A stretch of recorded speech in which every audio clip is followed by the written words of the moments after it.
Oh, no, it works. It takes a while. Okay. So first of all, I would like to very briefly explain to you why we, as ICRP, are interested in this event. As you might know, ICRP is already quite old, almost 100 years old. We are independent. We are an international, non-governmental organization, an NGO, and we are working for the public benefit. We are a charity. We rely on voluntary contributions of our members. Currently, we have more than 400 members, actually, from all over the world. And we all of our members have one goal. We would like to contribute towards supporting radiation protection standards for ionizing radiation, standards, legislation, and practice. And this is meant for all over the world. So we hope that our recommendations are useful for everyone all over the world who is dealing with or interested in ionizing radiation. This is our membership. No need to look at the numbers, but the message of this slide is that we try really to cover the whole world.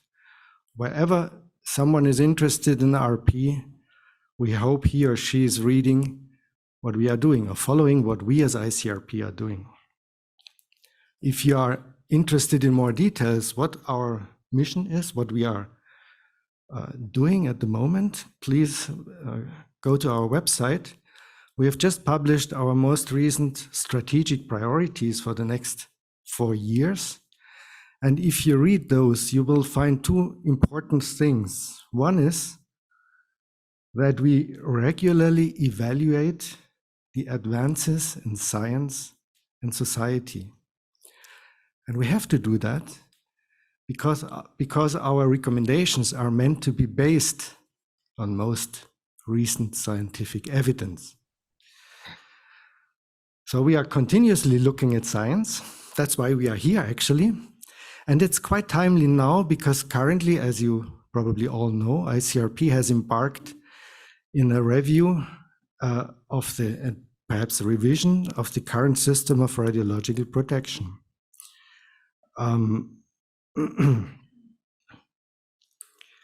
So we try to modernize our system, and for this we have to look at science, among other things, but science is important. And this is the topic of this workshop. The most recent scientific findings from the studies you all contributed. We hope, or we are sure that this will help us to improve RP, radiation protection. This is the structure of ICRP, and again, no need to go into detail. I just want to mention that out of the 4 committees, 2 are especially interested in studies like those which you are performing, or which you have performed. This is Committee 1 on radiation effects, and this is Committee 2 on radiation doses.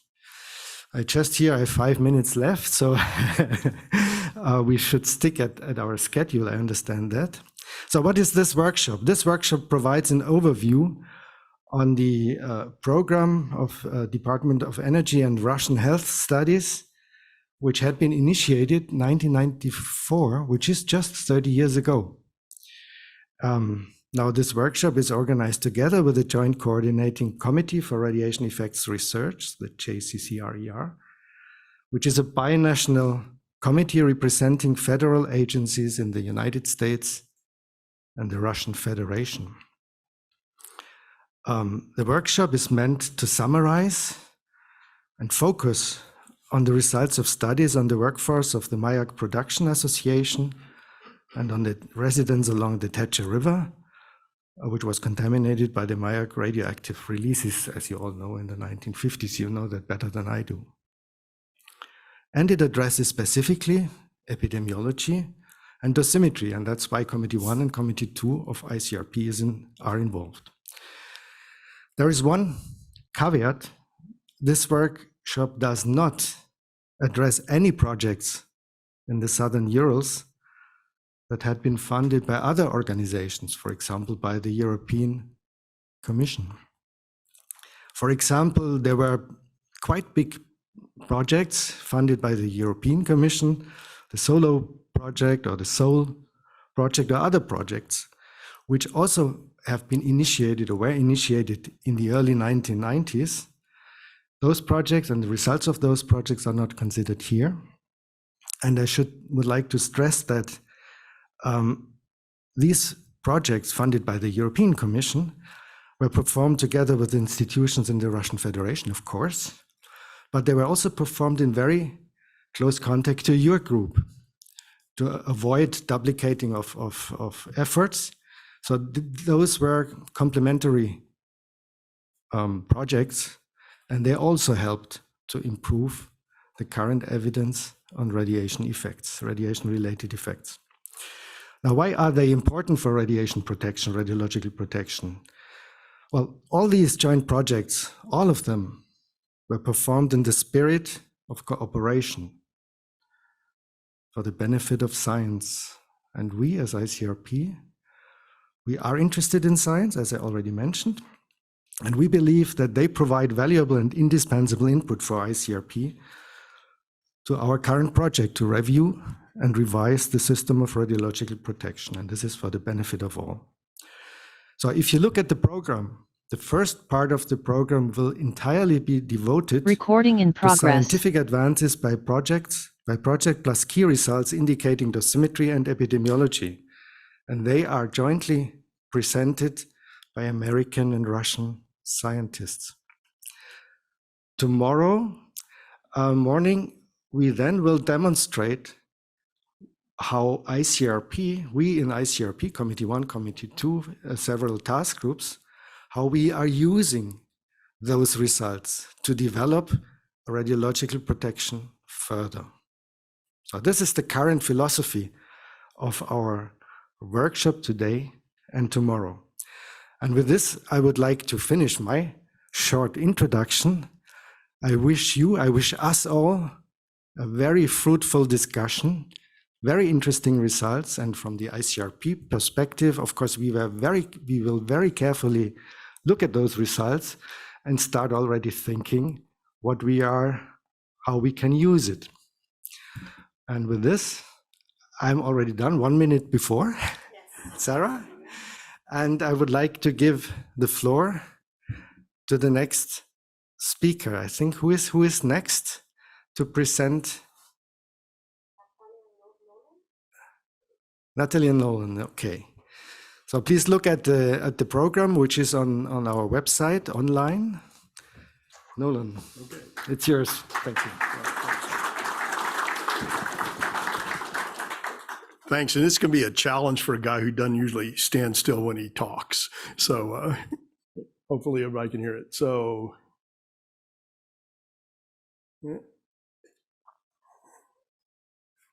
are my slides coming up?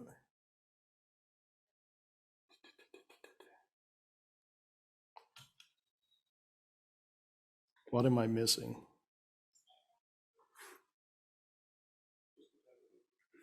Just all of my slides. Oh, this is Natalia's presentation, I guess. So I'll just wing it. It's probably after hers, okay? What? We got it now? Okay. So there goes one of my minutes. Should I just go to?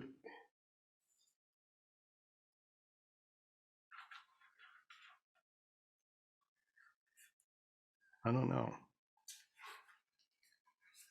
That's not mine. Okay, there we go. Okay, so anyway, minute down. So here you go. So I'm representing the scientific review group of the U.S. portion, and we know that the SRGs work under the auspices of the JCC-RER, and the primary goal is to critically review and make suggestions of the work of the investigators. And that happens, as you'll see on the next slide, twice a year. And I'll skip. Twice a year. And these guys will say that, I don't know, these are thorough reviews, like maybe 15 to 20 page reviews and all the projects are reviewed with questions to be answered and multiple things. So it's a very stringent review compared to things I've been involved in before. So just to let you know, I think everybody's in the room. I'm in the room. I'm the co-chair of the USSRG. Bill Griffith is back there. He's here, been on the committee a long time. I didn't have the only head-on shot I could find of him was looked like a mugshot. So I went with one of his, I'm taking notes at a meeting. Ben French, who's one of the newer members, has made some great additions to our reviews. Derek Yokish, which some of you know, has had an impact on internal dosimetry. Unfortunately, Roy Shore, who probably most people know, at the last minute had to cancel the trip, but he'll be on virtually as we go through it. And Sergey is the ex officio member who's joined us in the last couple of years to help us review. Past members, looks like a list of, some of these people of who's, guys with great abilities to review things. So here we go. This is a slide I already hit once. So twice a year, we get these reports from each of the investigators, okay, from the teams on the project.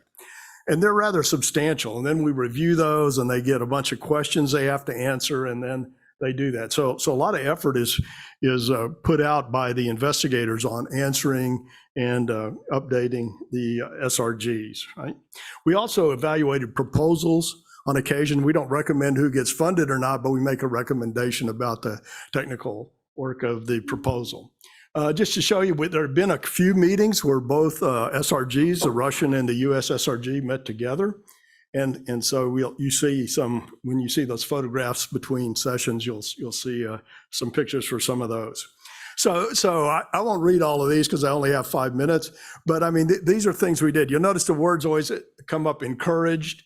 And there's only one where he said discouraged, but I know a lot of the epidemiology work was encouraged and I hate to take credit for some of this because the investigators were doing some of it already, but the emphasis on some of these.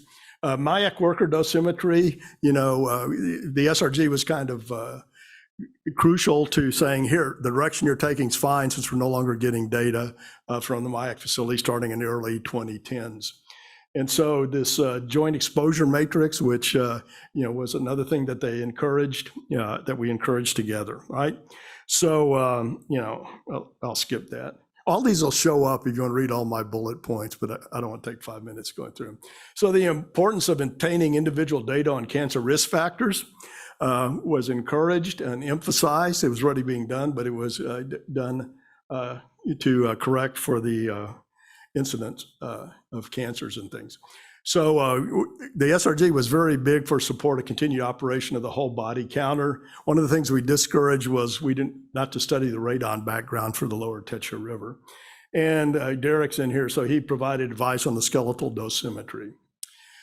So we encourage the increased dissemination of information about the tissue repository. You'll hear later from Chris Lafredo, who will give some details, I guess, virtually. The impact is we promoted interactions between dosimetry and epidemiological or biostatistical teams. I mean, they had to interact anyway, but that was strongly encouraged, particularly when you look at the mix of talents and skills on the SRG.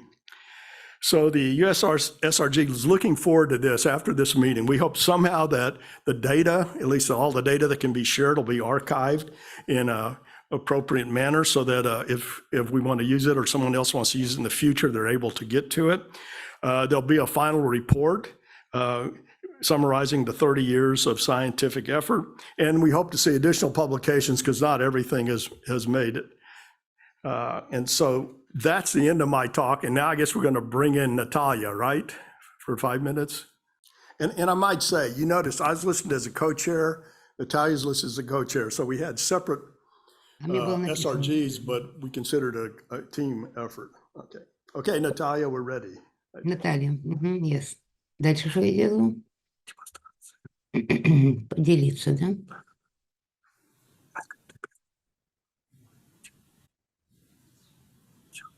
Yes. It's okay, maybe. You hear me, I hope.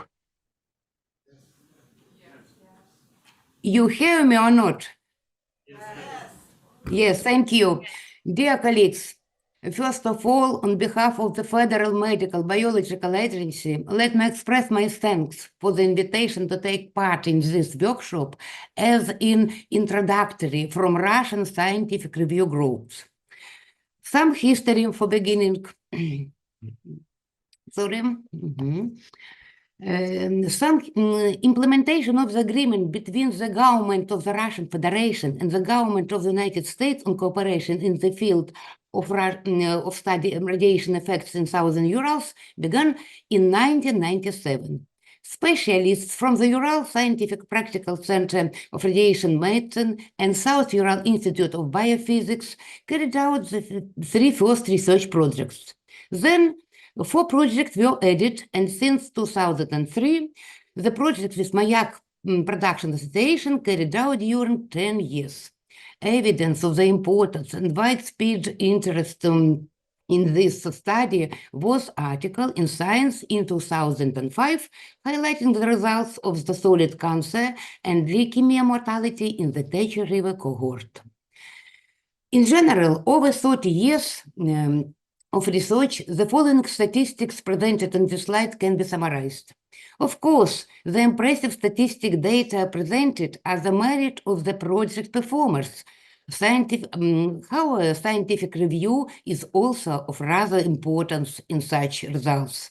The main goal of the scientific review groups were to conduct thorough examination of the results obtained in each scientific project.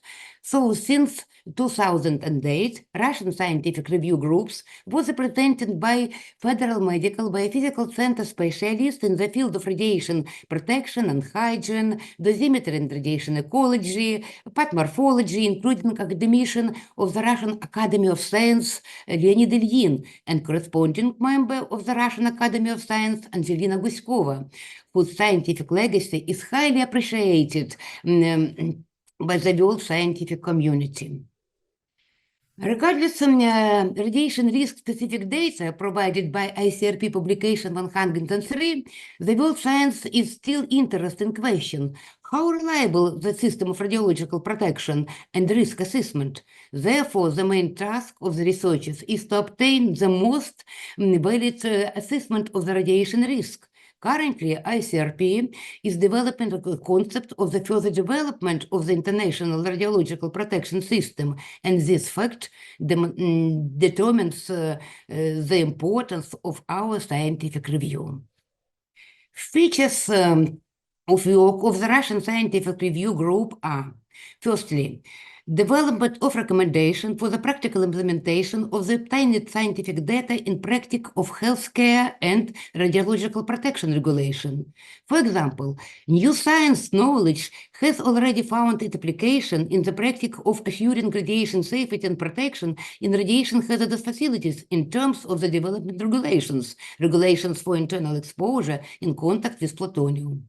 Secondly, conducting joint meeting of representatives of the American and Russian scientific review groups, known until the East, and for example, in 2013-2014, joint meetings of the scientific review groups were held, during which the results of the cooperation project were discussed. These meetings were very useful, and it was very efficiently. And third, cooperation with international organizations, including ICRP, UNSCEAR, IAEA, OECD, NEA. The main scientific results may be the following. Firstly, new approaches to reconstruction of external doses and dose assessment from strontium-90 intake. Secondly, dependence of cancer incidence and dose more than 0.5 among population. Third, linear dependence of the lung cancer risk at dose up to 0.2 gray among workers under the plutonium exposure. Fourth, new data of plutonium transport communication from the alveolar section to the pulmonary lymph nodes and other. We shall see these results today. And in conclusion, let me thank the ICRP for raising this topic for discussion.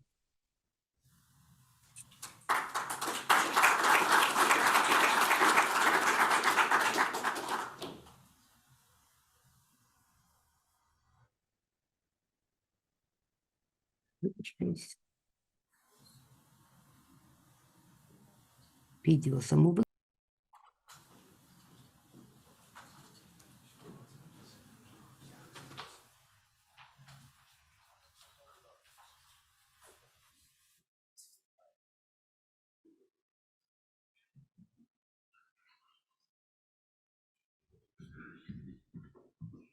Sorry, we just noted that we have to, someone has to moderate the whole thing.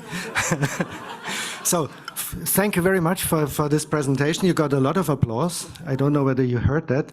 And the next one is following the online, the program published online is Mikhail Sokolnikov, who will give the next presentation. Mikhail, please.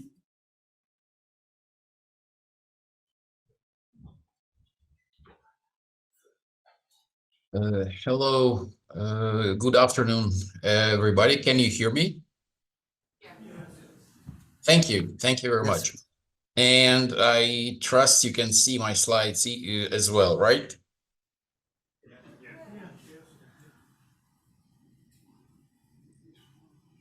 Yeah. As it happened, I worked for JCC RER research program since 1996 as an epidemiology researcher. And in this presentation, I will give a brief history of that part of research I was involved in.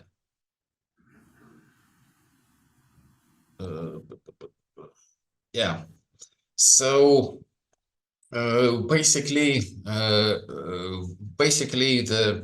our epidemiology project was mostly concentrated on the cohort of Mayak workers, and the origin of this cohort is somehow shown here in this slide, with very brief history of Mayak operation. You see that it take 252 days for the facility to provide the first uran plutonium concentrate from radiochemical plant to plutonium production plant.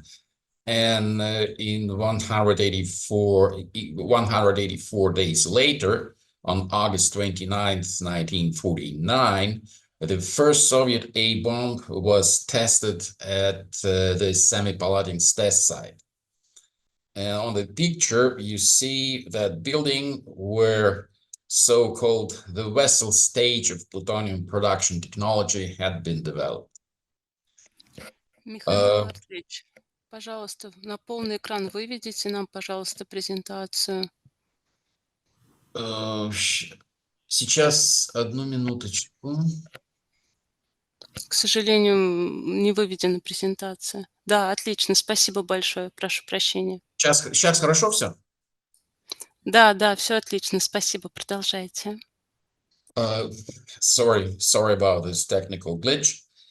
And so this picture shows basically the levels of external exposure in Mayak workers by calendar time. In the same time, this picture also shows what kind of understanding of radiation safety actually was specific for different times. For example, during the period of 1948 and until 1953, the annual dose limit was in current units was about 300 millisievert a year, which represents some sort of understanding. And why it was this way, in my personal understanding, it shows that actually at that time in 1948, 1950, at that period of time, there was simply no source for information to be found on so-called late effects of radiation exposure, because there was not enough time between start of exposure and developing of effect at that time. And the strong sides, the strengths of this cohort are also represented here. First of all, doses of radiation exposure were individually measured, and for the doses, we have to credit our dosimetric project, which was run in parallel to epidemiological research, in terms of adjusting dose estimates for different types of dosimeters, different energies of the radiation, type of worker activity at workplace, and so on, and finally reconstruct levels of exposure for workers who had not been monitored for radiation exposure or with data missing. Another kind of exposure which existed among Mayak workers was exposure to plutonium containing aerosols, and unfortunately we had made this mistake too at that time, thinking that a sheet of paper completely protects from alpha particles. And unfortunately, at that time, nobody really considered dangers related to plutonium intake inside of the body. And as you can see, for example, two micro pictures here demonstrate normal lung and lung with plutonium-induced pneumosclerosis. And I believe you can distinguish between normal lung and plutonium pneumosclerosis lung on these pictures. And here you can also see on this diagram number of plutonium-induced pneumosclerosis diagnosed in Mayak workers over time. So that was the second problem, health problem, which was sort of determined in Mayak workers.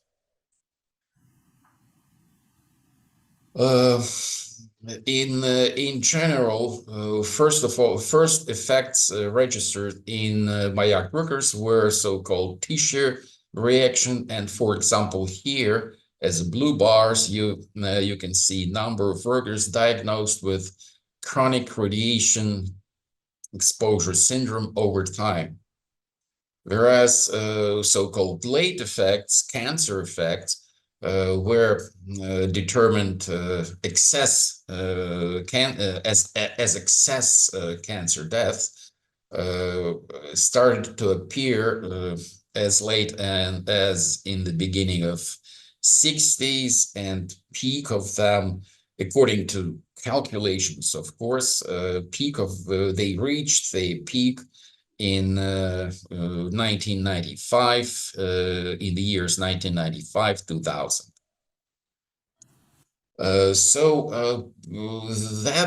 Those were the reasons for creation of the Mayak worker cohort.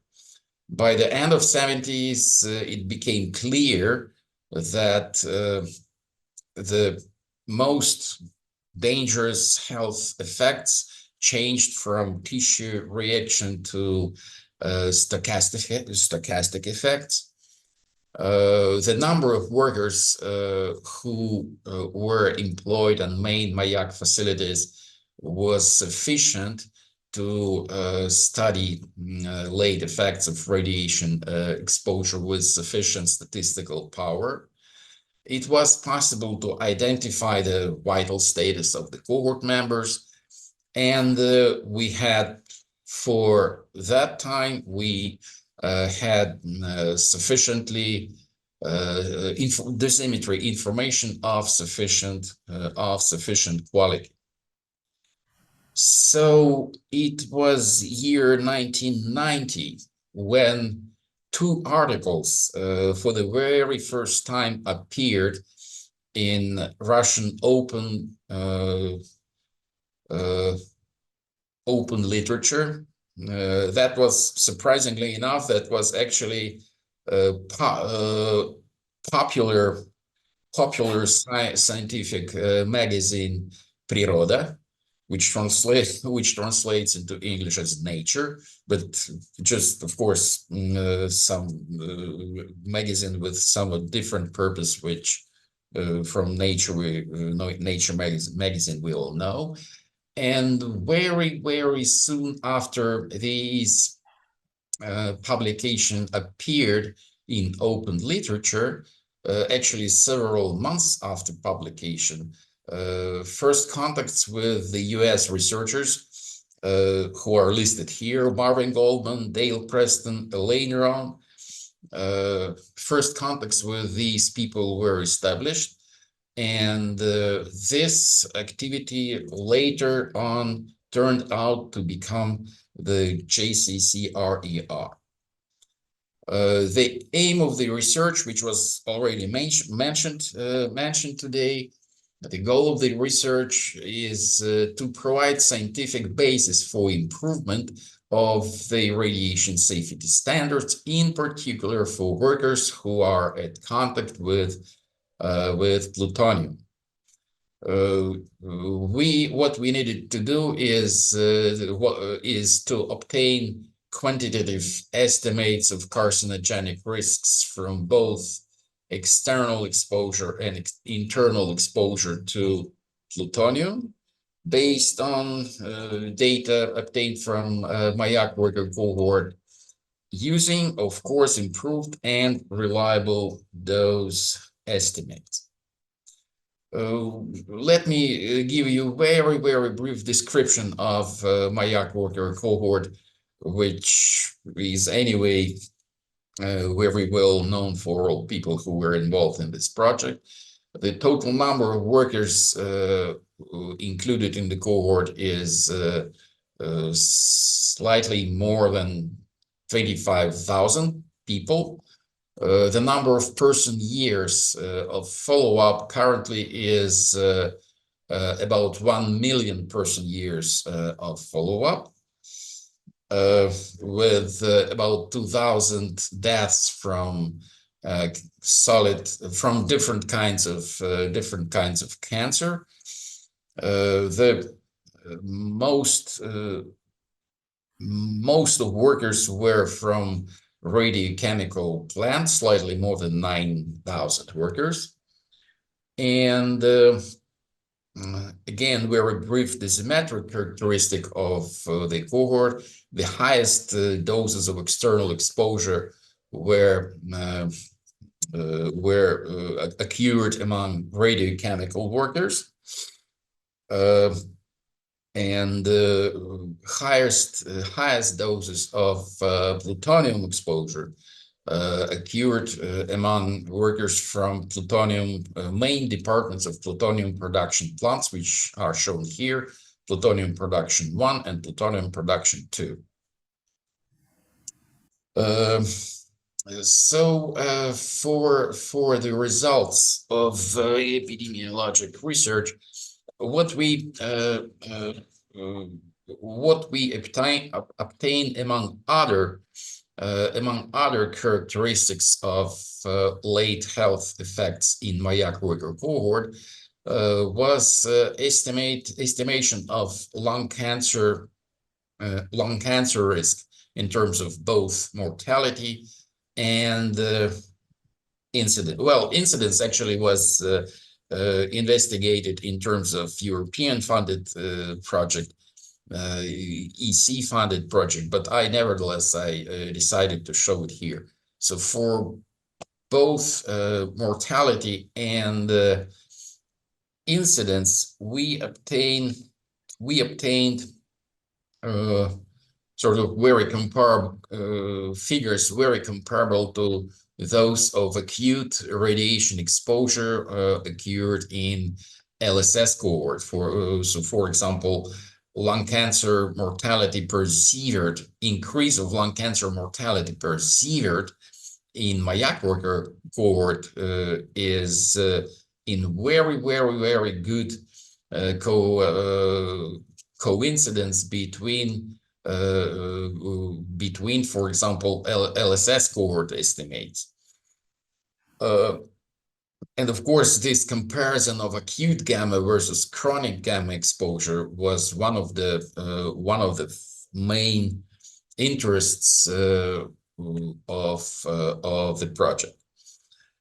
So, for example, for solid cancer, we see in Mayak worker cohort for chronic exposure in doses compatible with those in LSS cohort, we obtained risk twice as low as in LSS. Mikhail, just 2 minutes. Sorry. Thank you.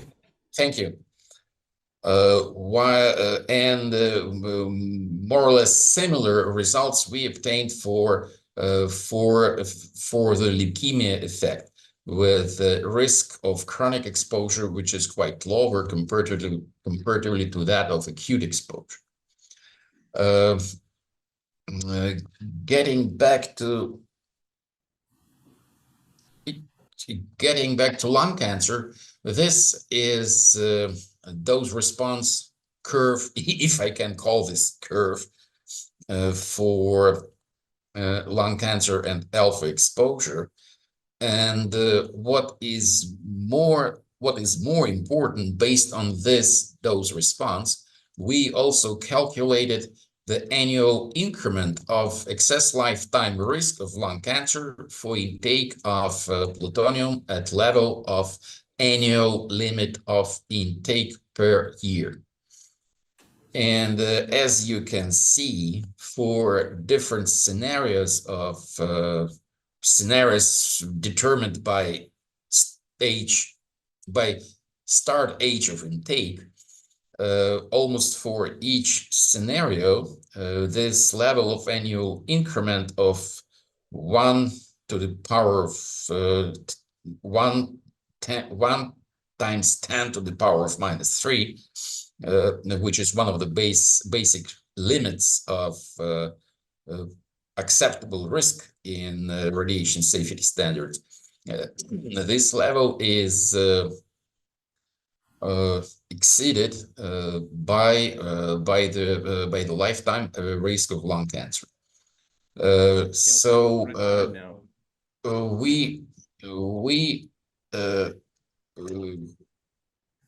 We hope that those results were at least partially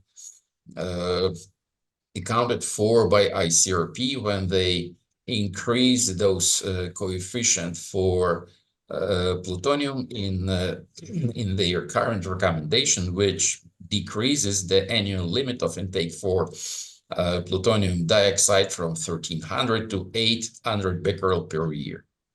Mikhail, can you hear me? In a conclusion, let me just mention a group of scientists who contributed a lot to this project. From you see names from Russian Federation, from the United States of America, from Germany, from Great Britain, and from Japan. Thank you very much. I'm through. Thank you, Mikhail. I hope you heard the applause, and I can assure you that the dose response you showed was a curve. Thank you. So let's come to the next presentation, and this is given by Alexander Akleyev.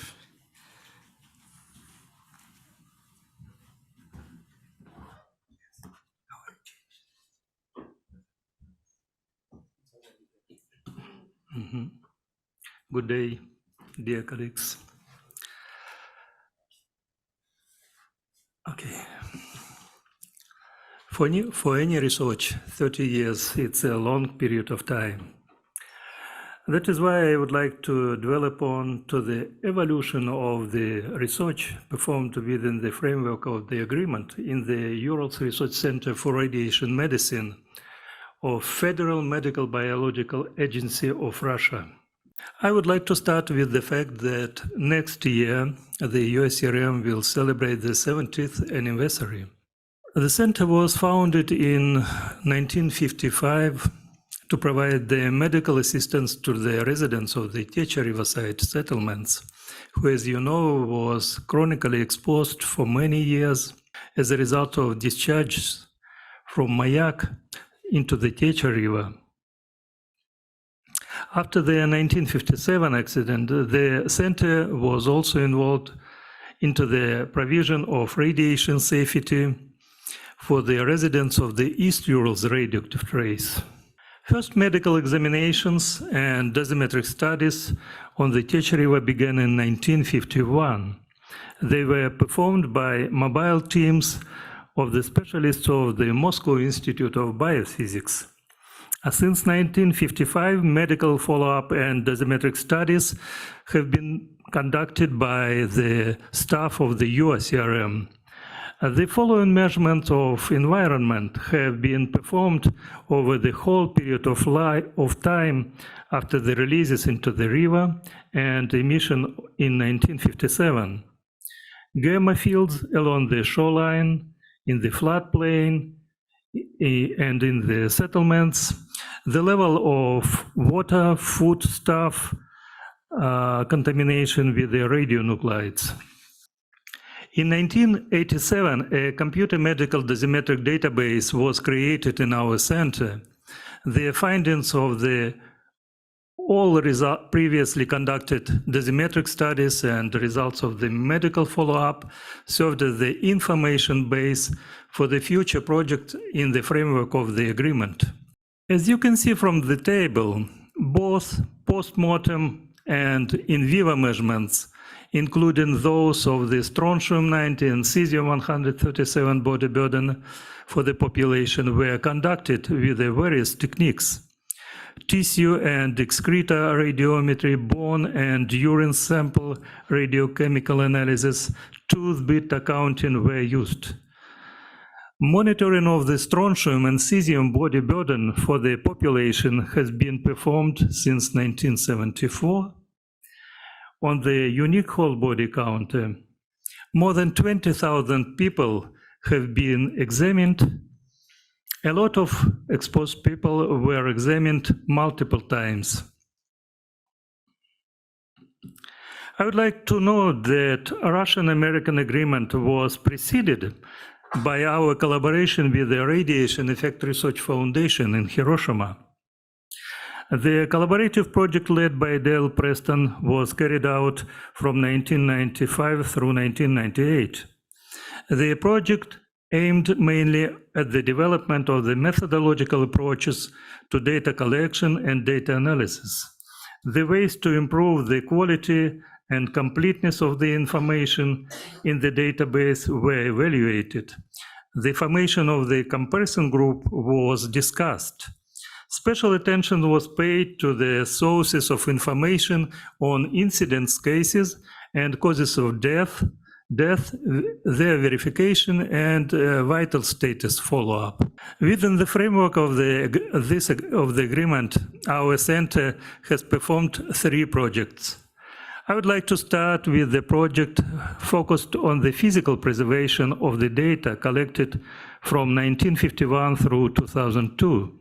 First of all, we are talking about medical records of the patients of the ICRP clinic. Over the 10 years period, 1.5 million pages of the medical histories and outpatient medical records were scanned and indexed. Other documents, in total 650,000 pages, were microfilmed. Principal investigators of the project were Nick Startsev from UICRM and Donna Kregel, Institute of Science and Education, Oak Ridge. The next project was crucial for the implementation of the agreement on the whole. The principal investigators were Marina Dyokteva, Lynn Anspo, and Bruce Napier. It is obvious that in 1950s doses to population were not measured. The project participants were faced with a very challenging task. The reasons for that were as follows. Firstly, it was a long-term exposure. Secondly, it was external and internal exposure.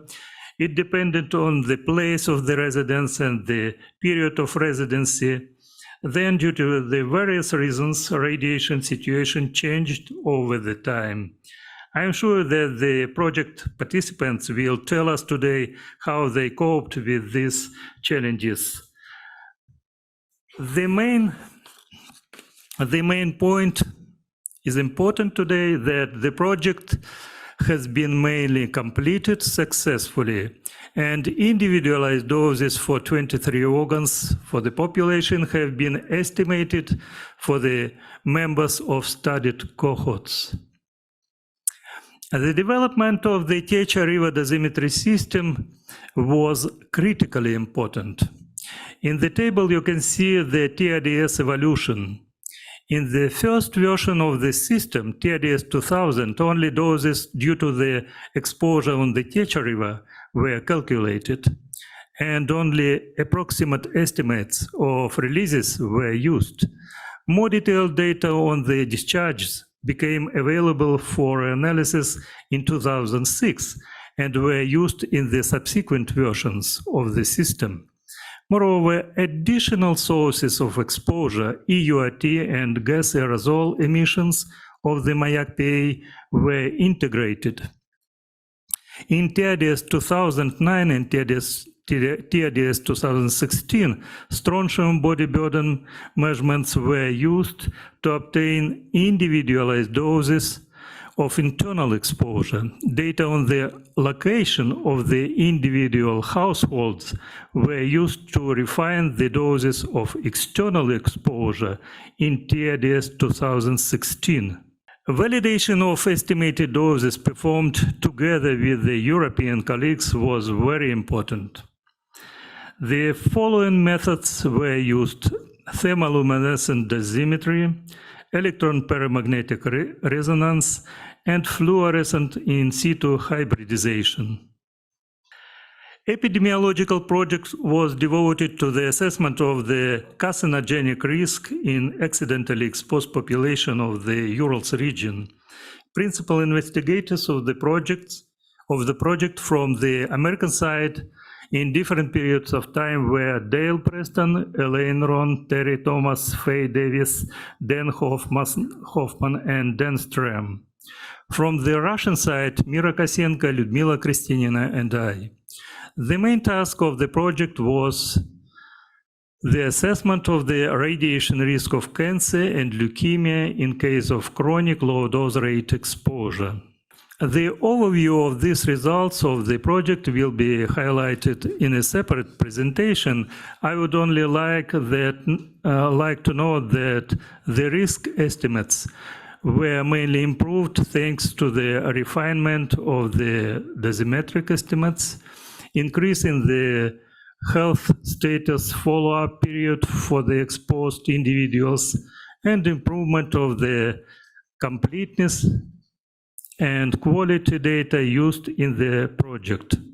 From the table, you can see that in the course of the project, the size of the cohorts, the number of cancer and leukemia incidence cases and deaths increased, the number of person-year almost doubled, the follow-up period was extended from 39 to 66 years, the number of cohort members lost to follow-up declined.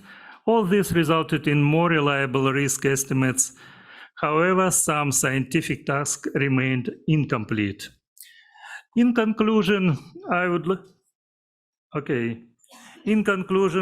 like to express our gratitude to the managers of the projects for their excellent work throughout the 30 years of collaboration. Today, I would like to say special thanks to the members of the scientific review group. They were not only the reviewers, but also the participants of the creative process. They initiated discussions of the challenging issues, put forward some hypotheses, and thus helped us to solve the scientific tasks. And finally, I would like to express our gratitude to all the participants of the projects.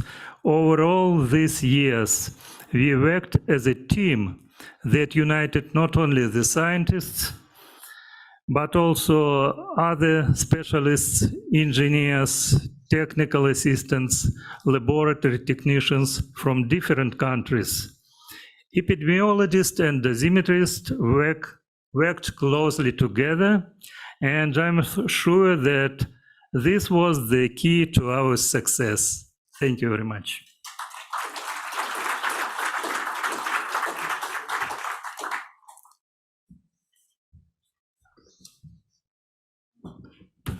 Thank you very much, Alexander. And you were a bit shorter than you should, so we are now more in time now. The next I would like to call is Bruce. It's up to you. 10 minutes.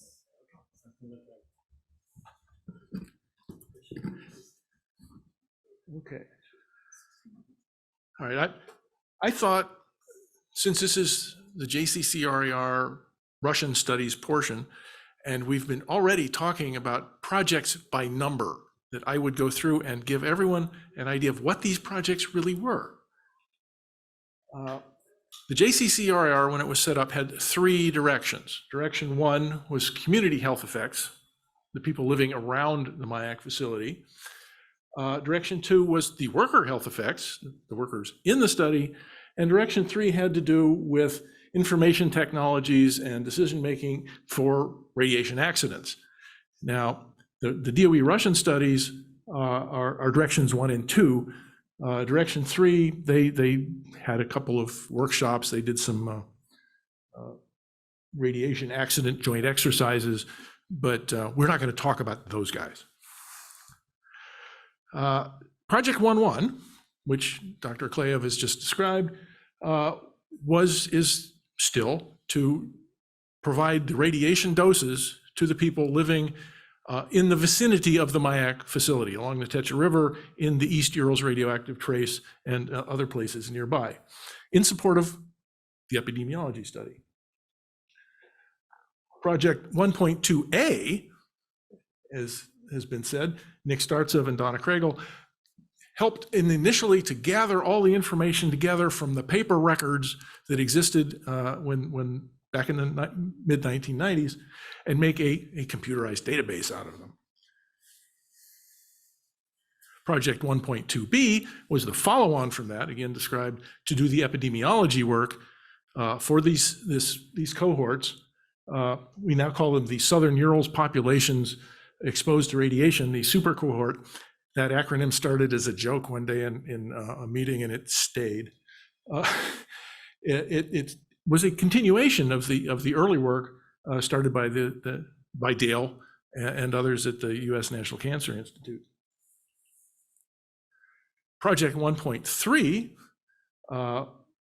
was a pilot study to look at the source term of the materials that were released from the Mayak facility into the Techa River. This was Yuri Makrov's idea. His idea was to look at all the environmental measurements, use modeling, and work backwards. Our scientific review group said after a year's worth of pilot study that this doesn't look like it's going to work. And they canceled the program. But the source term work continued between the people at URCRM and the people at Mayak, who actually got into the ancient records and were able to come up with a really good description of the actual physical processes that had occurred. And so we actually have a pretty good source term funded by the ISTC, the International Science and Technology Center. Project 1.4, again, a public study, again, dealing with Mayak and its releases. Yuri Makarov was the PI for the Mayak side. Lynn Anspaugh and I were the PIs for the American side, looking at reconstructing of individual radiation doses from atmospheric releases, not just the tetra, but the actual atmospheric releases, primarily iodine-131. I'll talk about this in a little more in another talk later.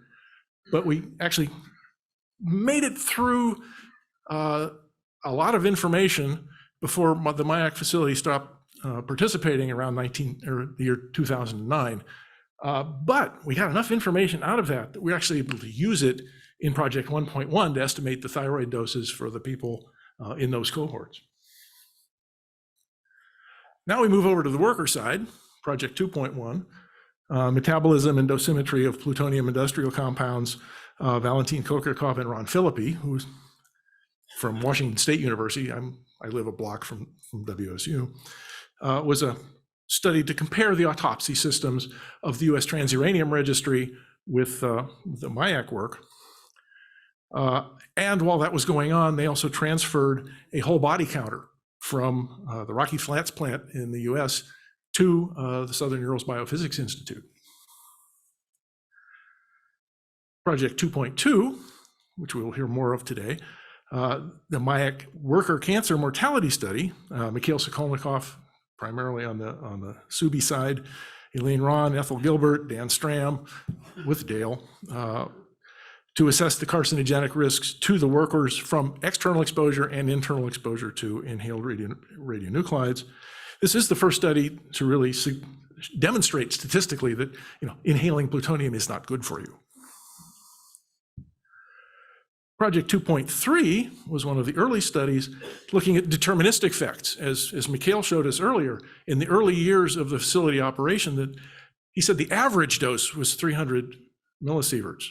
There were people who got sievert sort of levels of dose, or grays, depending on, I know Abel would want me to say grays.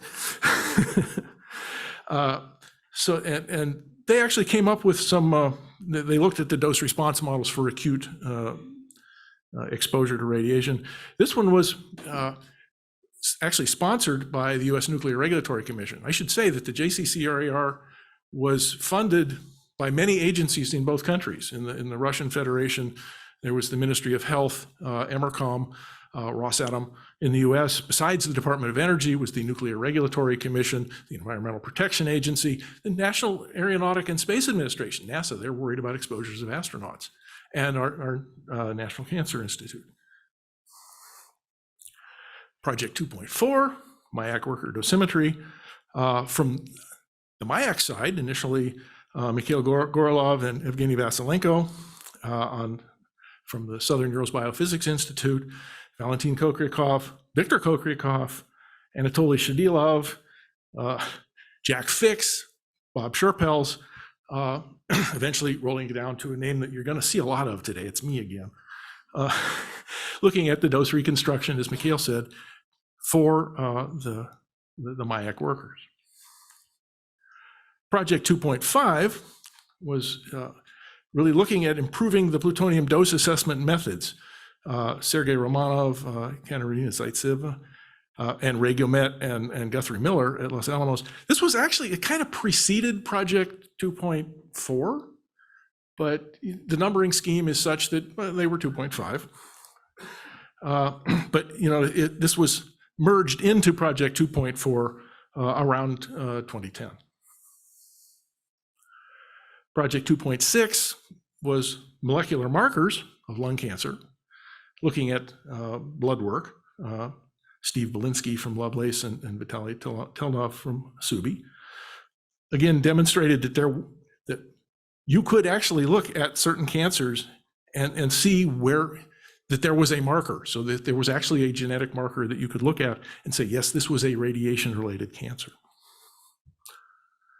Project 2.7 was similar, another radiation biomarkers program with Tamara Azizova. Tamara was at the UNSCARE meeting. I don't see her this afternoon. And David Brenner.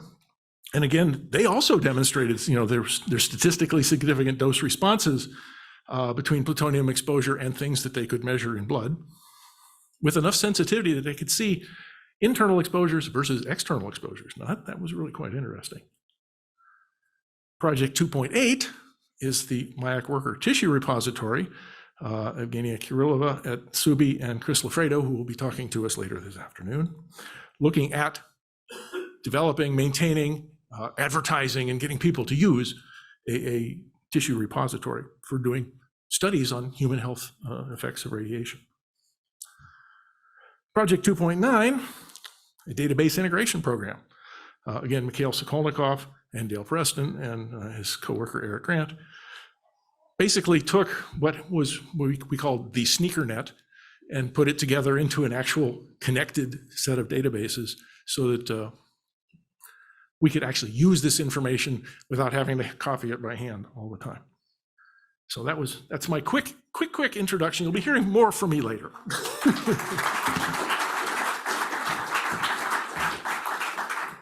Thank you, Bruce, for this great overview.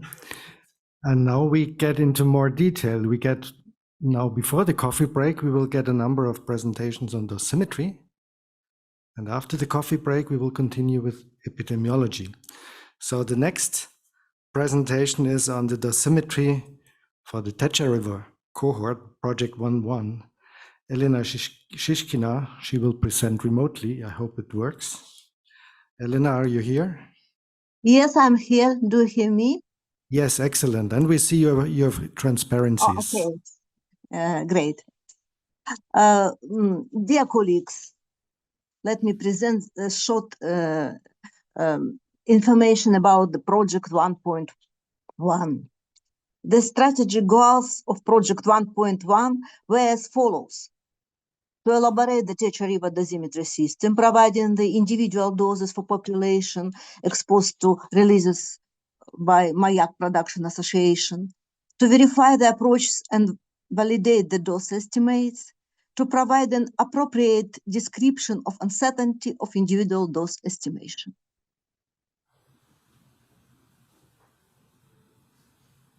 By the beginning of the project, a large pool of biomedical and dosimetral data had been accumulated by the staff of the URCRM. And Alexander Akleev already told about this point, but this is extremely important because this is a basis of dose reconstruction. And this information was systematized in the relevant databases and the registers has been maintained and updated through the Project 1.1. In this slide, you can see a short description of the database environment, the content of database environment. Information basis for dose individualization was represented by individual data on birth, sex, and residence histories available for all cohort members. A registry of strontium in humans, which contains the data of measurements of biological samples, as well as whole body measurements and in vivo measurements of tooth beta counter for a large amount of people. Moreover, we have a household registry, contains the description of more than 14,000 households for each. There is a distance from the Techa River and the list of residents who lived together in 1949-1960, and the X-ray diagnostic registry. The dose reconstruction process is based primarily on a large number of measurements of radionuclide burden in humans and on measurements of external exposure performed directly in place where people lived. The traditional approach of analyzing all steps of the pathway of exposure is only used as a backup when other approaches have been exhausted. This methodology is rather unique in the worldwide practice of environmental dose reconstruction. The author of concept, the radiologist, and the head of the complex long-term studies was Marina Doktina.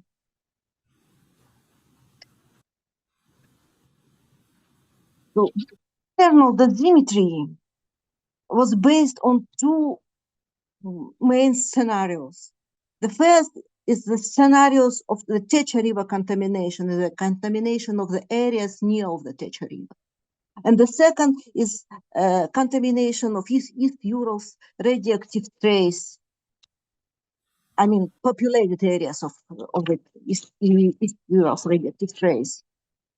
The key parameters for Techa River scenario are the dose rate on the shoreline and its decrease with distance.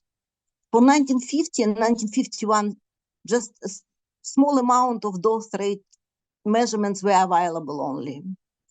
So the model of radionuclide transport were created and used. For the subsequent period, the semi-empirical model was used, taking into account large amount of experimental data on regular monitoring of dose rate. The key parameter for dose reconstruction in East Ural radioactive trace scenario is the surface contamination of the soil based on the averaged measurement results. The important parameters for both scenarios are behavior of residents depending on age and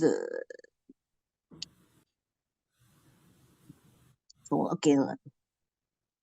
do it. The main scientific achievements in external exposure dosimetry was the calculation of age-dependent dose factors to convert the dose in the air at 1 meter above the ground into dose in target organs. The coefficients were obtained for 23 organs considered in TRDS, as well as for tooth enamel to support IPA tooth dosimetry. The work was carried out in collaboration with specialists of Florida University.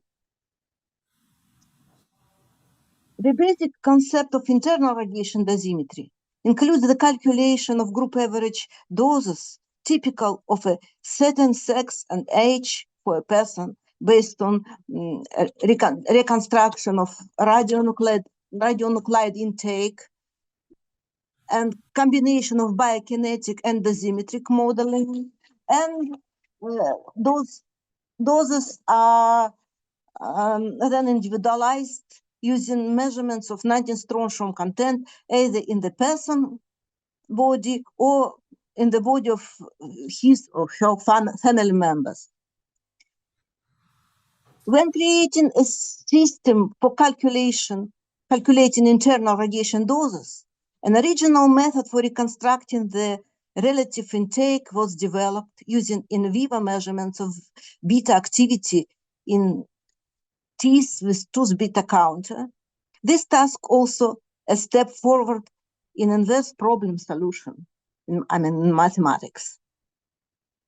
Another contribution into development in internal radiation dosimetry methods was sex and age-specific biokinetic model for strontium. The model was developed based on extensive measurements of 19 strontium in the body of residents of the Techa River. As can be seen from the figure, the URCRM model is less conservative than ICRP model and well describes numerous experimental data. For dosimetric modeling of bone marrow exposure to incorporate beta emitters, a model of microarchitecture of trabecular bone was developed. A method and instrument for creating computational phantoms has been developed too. And a family of computational phantoms has been created, and those coefficients for strontium isotopes have been calculated. And this topic can be a topic of separate presentation, I think. Among the main principles, there were a verification of components of the dosimetric system at each stage of development, as well as the validation of those estimates. TRDS 2016 is unique because it is well validated, which is atypical for retrospective dose assessment in uncontrolled radiation situations. This makes epidemiological studies with TRDS 2016 promising in terms of the reliability of conclusions about radiation risk to populations.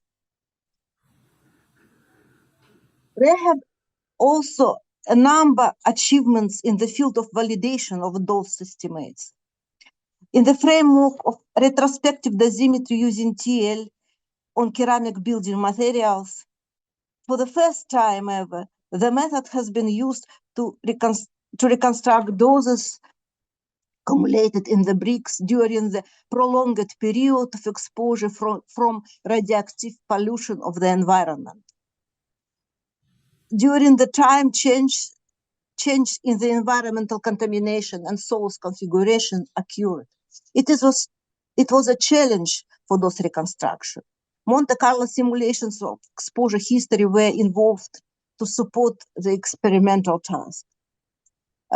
And the studies in the area of the Techa River can be considered as a testing ground for retrospective TL dosimetry. You can see the names of our collaborators in the frame of European projects in this slide. In the framework of EPR dosimetry, again, absolutely new methodology of EPR dosimetry has been developed for radiation situations with combined external gamma and chronic internal exposure to bone-seeking radionuclides. The method is combination of EPR dosimetry of tooth enamel, radiometry of different dental tissues, and dosimetric modeling of those formation in enamel from 19 strontium that incorporated in the teeth. The name of our collaborator from Gengold Centrum Munich, ISS, Institute Superior of the Sanita, and Institute of Metal Physics are also shown in this slide. In the framework of biodosimetry using stable chromosome aberrations, for the first time, the method has been applied to assess non-uniform chronic exposure.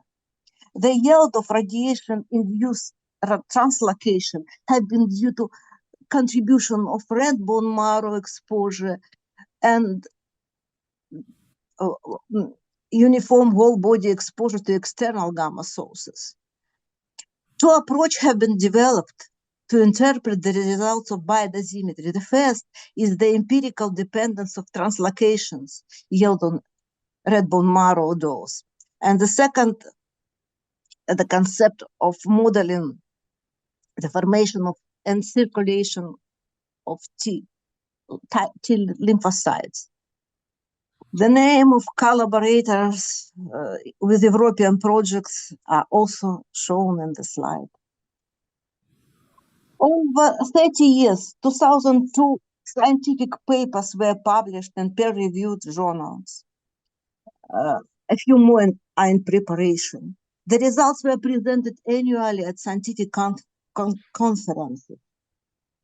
And in this slide, you can see the principal investigators. In the left panel, you can see Lina Spo, Marina Dukteva, and Bruce Nipier celebrating of 10 years of the project. And in the right panel is the 2020 year, Bruce Nipier and Michael Smith checking the implementation of our plans. And I would like to say that all participants are grateful to the project for the opportunity to work fruitfully and efficiently to provide dosimetric support for the epidemiological studies and for radiation safety of people around the world. Thank you.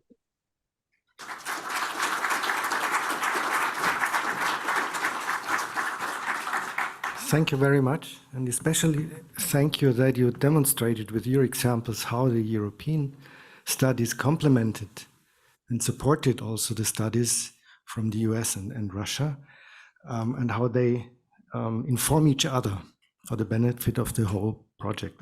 The next is Bruce again, huh? On the same project as far as I understand. So please. Again, the concept here is some joint presentations. So some of the key results of this dose reconstruction and things we might hope that people could do in the future. One of the key things that we spent a lot of time on in both Project 1.1 and 2.4 is estimation of uncertainty of the doses. So all of the doses that Elena just talked about for 60,000 people for almost 70 years for 23 organs have been estimated with uncertainties. The uncertainty estimates are kind of in a novel way because there are uncertainties that are shared between the individuals. What was the total release into the river?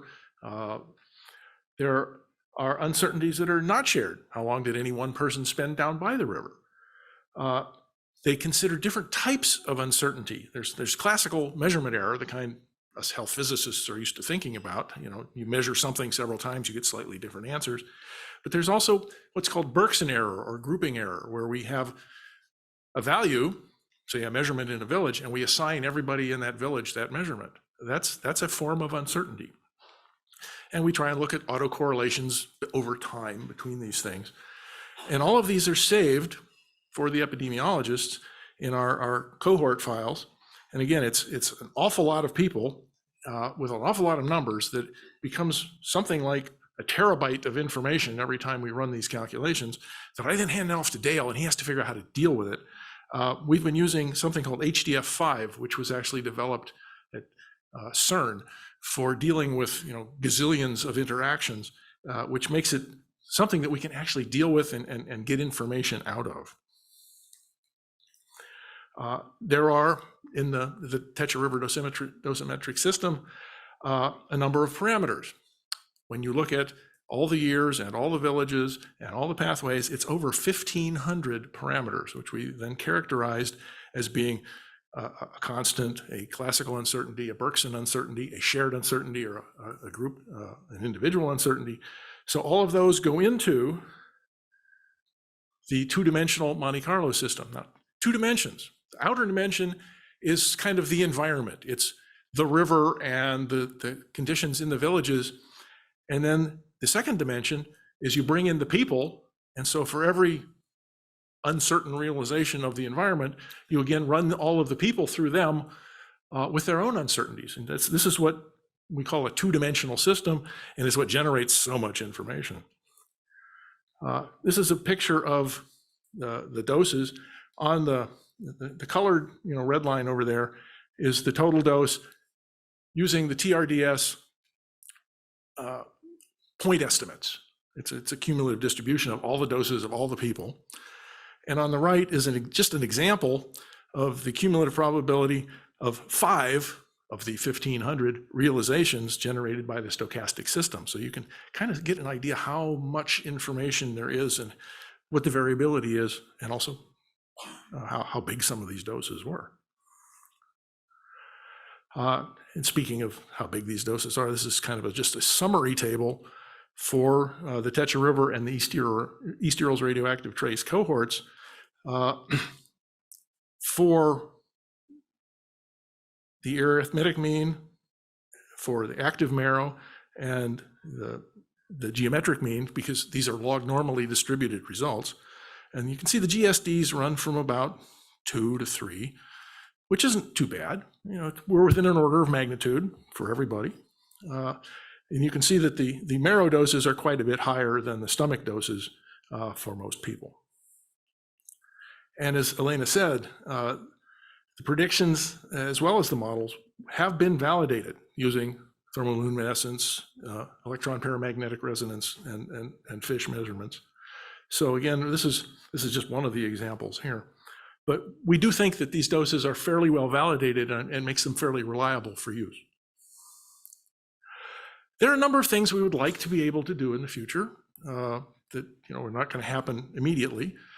We were in the process of updating the bone marrow dosimetry. We have developed age and sex-specific dose factors for strontium and bone. We had the results available, but we haven't gotten them into the TRDS yet. We have created computational phantoms for the fetus, so we can actually do prenatal doses now, and those have not yet been incorporated yet.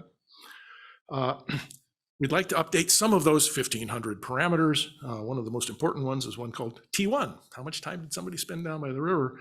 Because we had a number of Russian references, people who had actually gone out and done surveys, and we collectively misinterpreted what this one meant, and the uncertainty band is wider than we thought, and we'd like to go in and fix that. We'd like to update the dose individualization. As Lena said, we have whole body counts, we have tooth beta counts, we have used the whole body counts to scale the results so that, you know, for every person with a whole body count, we have a pretty good idea of what their dose is. There are a number of people who don't have whole body counts. We've been using household members, family members to estimate what their range ought to be, but more people have tooth beta counts than have whole body counts. And so we would like to be able to, and Evgenia Tolstik has developed a way to use the tooth beta counts as a method for individualizing the dose, and we have not incorporated that fully yet either. And we'd like to do some more verification on the intakes. Lena mentioned to me a couple months ago that there seems to be an underestimation for people after 1953. Want to fix that someday. So, you want to introduce me, or should I just go right into the next talk? Just listen to your applause. These guys way in the back have got this all set up, okay? You get to hear me one more time today. I'm going to talk about Project 1.4, since this is the dosimetry section just before we get to the epidemiology section. This is reconstruction of dose to the residents of the city of Ozyorsk from operation of the Mayak Production Association, which was to look at the atmospheric releases, particularly iodine-131. Now here's a list of the goals that we had for that project. You know, develop the releases, look at the environment, figure out what people were exposed to, calculate the doses. This is what was completed before Mayak pulled out of our participation in about 2009. Basically everything except the dose calculations themselves. So we have an estimate of the releases of radioiodine into the environment from the stacks at the Mayak Production Association. This has been published. And I was the chief scientist for the Hanford site dose reconstruction in the United States, which is the analog for Mayak. And these numbers are pretty comparable to what we had at Hanford. We also figured out where local sources of food and milk were. You notice the little cross-hatched areas were collective farms. And those collective farms are, at least the ones on the far side of the screen over there, are downwind, primarily downwind of the Mayak site. So, you know, some of the people in the town and in the neighborhood had their own cows and goats back in the 1940s and 1950s. About a quarter of the residents had their own private gardens. And so, but milk for the rest of the city and for the canteens and for the school children was supplied by the 4 collective farms that are illustrated here. We also actually finished up doses from non-iodine radionuclides. This is primarily argon-41. The reactors were graphite stacks ventilated with air, and the air would tend to get activated, activating argon-41 primarily. And we actually have estimates for a number of different locations of the total dose over the operating period of those reactors, and it tended to be less than 10 millisieverts. Most of them were much less than 10 millisieverts, particularly per year. So these doses have kind of been discounted in all of the other programs because especially the workers and the folks living close to the site on the Techa River had much, much higher doses than 10 millisieverts. But several years ago, we looked and said, you know, we can use this information, even though it never got quite to where we wanted it to be, we can use it for the Techa River group. And so we came up with an atmospheric dispersion grid, and using some surrogate information from recent years, there's a number of meteorological stations here that give us data. We picked several years to use as surrogates and added the uncertainty from the atmospheric dispersion. But what you can see is that this is a funny shaped grid. It kind of goes up there to the far corner. That's where the Techa River goes. So the really dense numbers that are kind of hard to see in the middle of the figure are the immediate vicinity of that last map with the collective farms, and the rest of it is actually the Tetra River. And we came up with thyroid doses for the Tetra River cohort. And this is the collective doses. And you can see at the very high end, these are thyroid doses of greater than 1 gray. So there were some pretty healthy thyroid doses in this population. And these are not the people in the city. These are the people outside the city. Now, as I said, really the key objective of Project 1.4, which was to estimate doses to the residents of the city of Ozyorsk, specifically children, which is something Nina Koshornikova really wanted to have happen, didn't get done because Mayak left the project in 2009. We had all that data. We didn't do the doses for Oz, although I think we could, but there still needs to be some subsequent epidemiological studies that remain to be done. So, there is a future if people want to follow it. Okay. Where are we now? That's not my slide, so I'm going to sit down.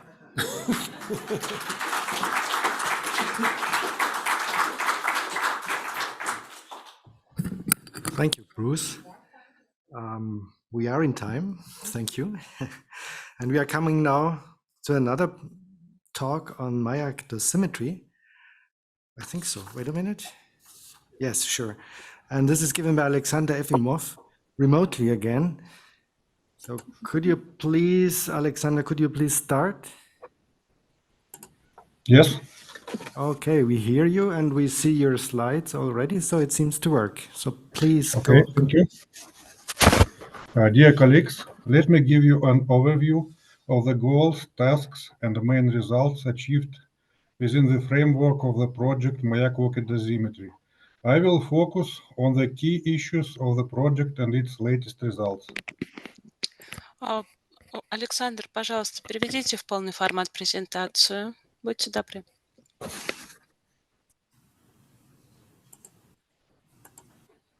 Получилось? Нет, нет. Секунду, еще раз. А сейчас? Нет, у меня не получается. Но я, к сожалению, также виртуально подключена. Попробуйте через F5 полный экран. F5. Ну вот у меня полный экран на моем мониторе, но не знаю, как она транслируется дальше. Ладно, хорошо, спасибо. Сейчас, если что, я к вам вернусь. In June 1948, the first plutonium-producing industrial reactor was launched at Mayak Production Association. During the first decades, the radiation situation at the facility was unfavorable, which resulted in significant intakes of plutonium in the workers and very prolonged exposure to internal radiation. The group of Mayak workers and the study includes 25,747 people and has the highest level of chronic radiation exposure among all known population group on the Earth. Подскажите, пожалуйста, сейчас у вас слайд какой должен быть? Пятый слайд. Я показываю пятый слайд. Давайте попробуем еще раз, потому что я слышу, что вы переключаете слайды, но, к сожалению, у нас вот они не переключаются. Вот давайте вот как-то, может быть, вручную так попробуем еще раз.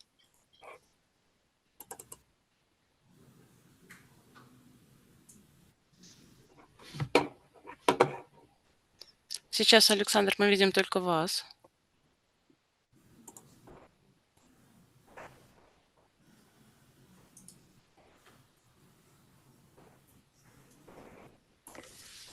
Сейчас.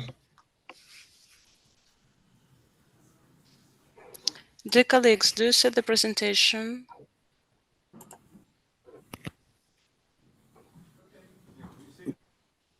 Now it's okay again.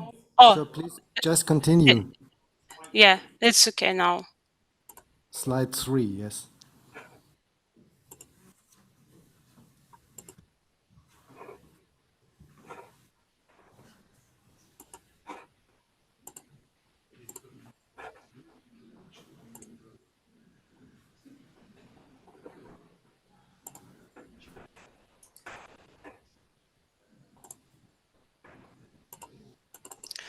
Александр, пожалуйста, продолжайте. Есть показ презентации.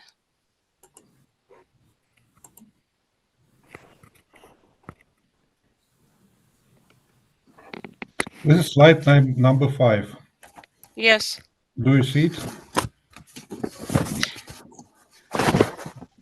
Yes, we see it. Thank you. This dose reconstruction project is to develop a computerized database of individual internal and external radiation doses and uncertainty about those doses for each members of the Mayak Walker cohort, and studying the project 2.2 Mayak Walker dosimetry mortality, Mayak cancer mortality. The work product is an electronic database containing updated individual annual dose estimates called Mayak Walker dosimetry system, MWDS.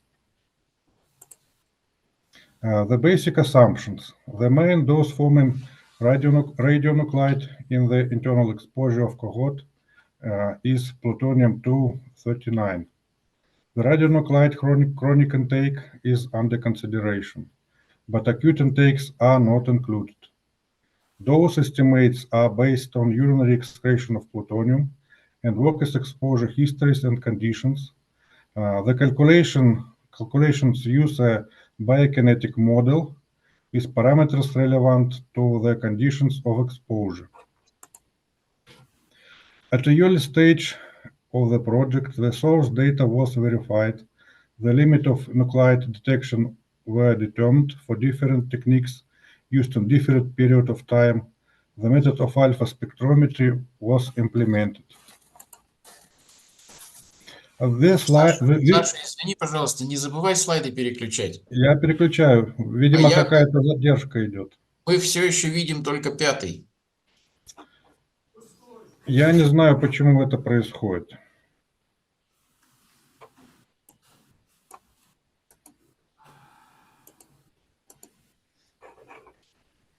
Can we launch the presentation by the host, and then Alexander will let us know if you want to change the slide then.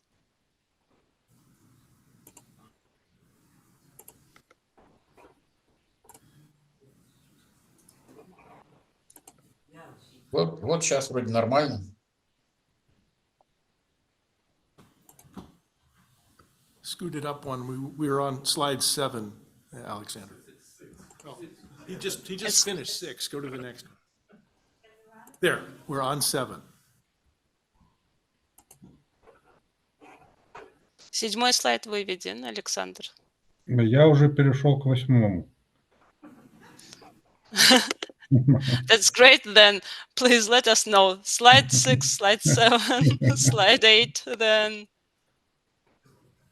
We're on 8.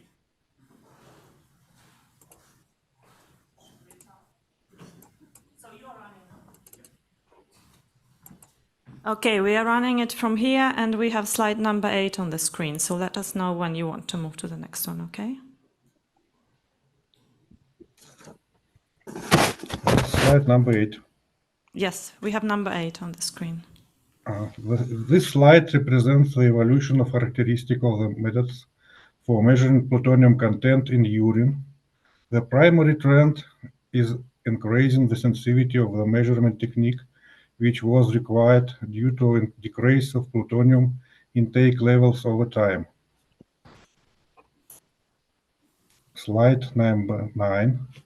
The initial data set to find out the model parameters was the postmortem measurements of plutonium concentration in tissues and organs in relation to exposure conditions and health status. Slide number 10. The main task of the project was the design and development of a plutonium biokinetic model, meeting the exposure conditions of the Mayak workers. Slide 11. The model has evolved from the simple reduced model of ICRP 30 to the multiple compartment modified model of ICRP 66. The approach to a model of intake and interpretation of bioassay have also changed. Next slide. As a result, The new generation of dosimetry system MWDS suggests a significant modification for the description of transport of particulate compounds. The picture shows a piece of the model for the exchange of particles in thoracic and extrathoracic regions. Next slide. Within the model, it's assumed that all absorption parameters depend on physical and chemical properties of the material inhaled, and therefore 100% common for all walkers. Records on the Mayak walkers have no information of fast phase of dissolution, so the values are derived from literature. Values of SS for nitrates and oxides were derived separately based on autopsy results. For workers who were in contact in plutonium, DTPA administered on a daily basis for 3 days had been used until the mid-70s to enhance the urinary excretion of plutonium and increase of sensitivity of BSI measurements. In the Mayak walker cohort study, the enhancement coefficient values are determined and used in the biokinetic models. Based on aerosol activity in the air of workplaces, a three-step function of intake was developed. Also, the use of respirators, which started in 1947, was considered this place. For many years, there was a program of individual biophysical examination, which had two goals: to examine and provide with those data the previously unexamined MWC representatives, and to examine those representatives who at one time were provided with inadequate number of measurements and were examined using insufficiently sensitive techniques. Next slide. Yes. Next slide. Slide number 17. 17. 17. They perform test calculation, quality control calculation, and final calculation. A program code named Pandora was developed. This is software complex used to process the initial data and calculate hyperrealization of annual absorbed dose to tissues and organs in accordance with walker history and exposure conditions. Next slide. The contribution of americium-241 to a total dose increased in late years. A model was developed to consider the americium contribution. The model has been verified but not implemented yet in the dataset to be submitted to epidemiologists. The Mayak cohort is provided with annual estimated plutonium doses to different organs and tissues only approximately for 45% of the main production workers. A method for extrapolation of working condition of certain workers provided with estimates of harmful exposure onto the rest of the workers is called job exposure matrix. The task is solved for the majority of the cohort members, but it is subject for further development. Slide number 20. Most of the work on the external dose database was performed by Mayak. Spot estimates and the uncertainties are obtained for gamma and neutron exposure, along with the dose from medical diagnostic exposure. After 30 and 10, the works were performed without Mayak data and participation, mostly by the method of reverse engineering. reverse engineering. A hypermodel was developed for external dosimetry. The dataset obtained is consistent with the structure of internal dosimetry data, including the doses from medical diagnostic exposure. This is statistical information. In accordance with the project goals, one of the key indicators is the number of MWC representatives provided with dosimetry data. In 2019, the data on doses of workers examined by the MWDC 2019 model was submitted to the epidemiologist of Project 2.2. The amount of data is indicated in this table. The table represents the main characteristic of MWDC 2060 and MWDC 2019. As I mentioned, next slide, number 23. As mentioned above, the GIM method is used to obtain those estimates for the majority of the cohort representatives. Slide number 24. For external exposure, 500 realizations for each annual dose to each organ were calculated for the period from 1948 till 2007.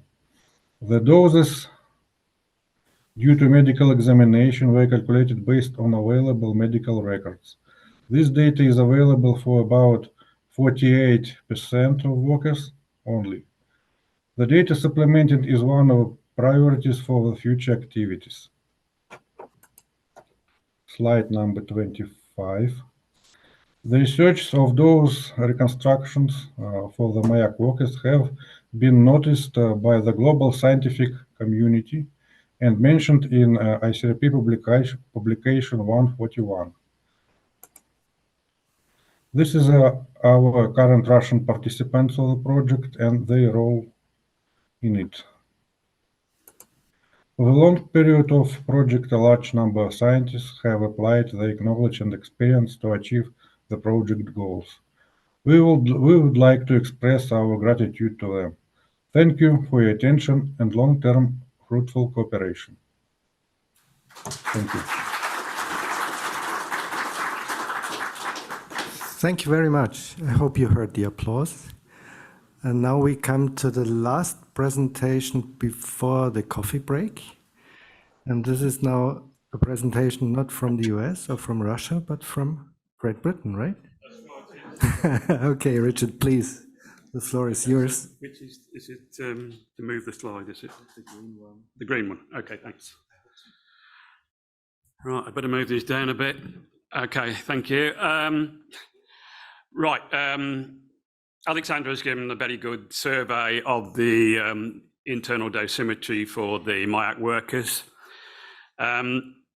I'm just going to give a little bit more detail on one or two of the more technical aspects of the dosimetry. I've got 3 topics I want to cover. I think I might not get to the last one in the time available, but we'll see how we go.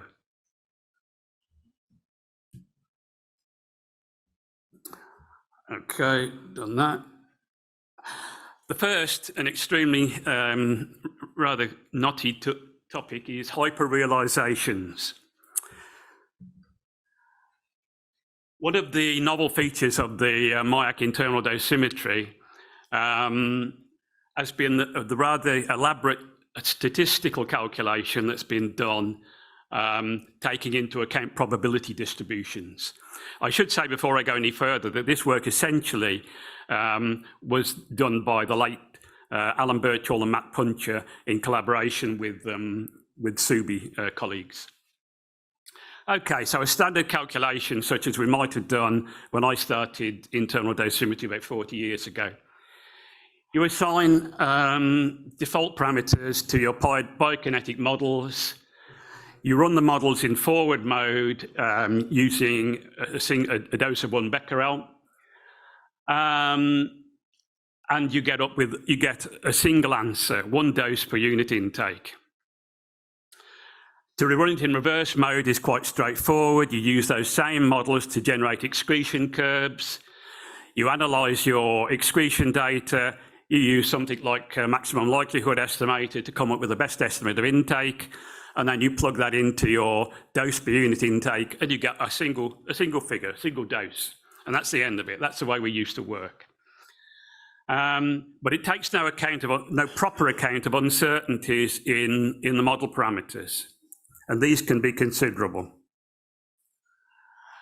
So what you have to do is to assign probability distributions to each parameter. And then to do a single realization, you randomly select from each of these probability distributions. You then run the model forward and calculate a dose. And then you'd make another random selection and you do the whole thing over again. And then if you do it enough times, you come out with a probability distribution on dose per unit intake. So that's obviously more complex, but essentially straightforward procedure. And that's what you call a hypermodel. To run it in reverse, you then have to make selections from the PDFs for each parameter and then fit the bioassay data to get an estimate of intake. And then you can multiply it by dose, again, by multiplying the MLE intake by the dose per unit intake. However, some selections of parameters are going to give you a better fit to the data than others, and you can't really give these different estimates equal weight. You've got to weight the different calculations in a way that's related to the degree of fit that they give to the data. And to do this calculation properly, you need to do Bayesian statistics. So these hyperrealizations, what you do is you take your set of parameter values from a prior probability distribution. You use this set with your measurement data and the prior on the intake distribution to produce a Bayesian posterior probability distribution on dose. You then repeat this procedure for the next worker using a different set of parameters for the parameter values for the unshared parameters, but the same ones for the shared parameters. And then you repeat this for all the different N workers in the cohort, and you come up with a posterior probability distribution of dose. And this is what Birchall and co. called a hyperrealization. And then you go through the whole procedure again for a different set of parameter values. The shared parameters stay the same for each worker, but are different from the previous realization. And then you come up with another hyperrealization. You run through this maybe 1,000 times, and you end up with these large number of hyperrealizations, and this is what Birchall and co. called a multiple hyperrealization. This is computationally quite challenging. The classic method of doing this sort of calculation is Markov chain Monte Carlo. But Puncher attempted to simplify this procedure using a method that he called the Welmos method, in which the probability distribution on intake is then weighted by the posterior probability on the measurement given the intake, the value of intake that you choose, and the set of parameter values that you use. And this posterior probability distribution is used to weight the different intake values that you select. And in that way, you take into account the degree of fit that each of these sets of parameter values give to the intake.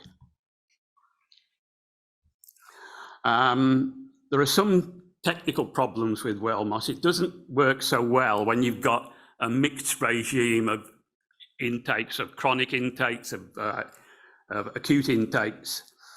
So a simplified procedure was developed called the complex intake regime, where you represent all these, you feed in all these different intake regimes, chronic, acute, and so on, and then you shift the entire pattern up and down, but you don't alter the different components independently, and that allows you to have a look at cases with complex intakes, but without the computational nightmare of letting all the different components vary independently.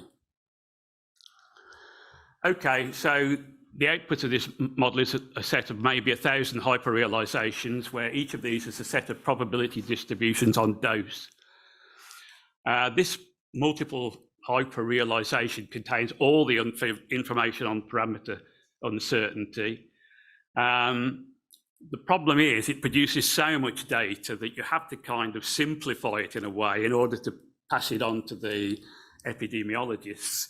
And Alan and Matt and Subi colleagues devoted a whole separate paper to deciding how to do that, which I won't go into here because of time considerations.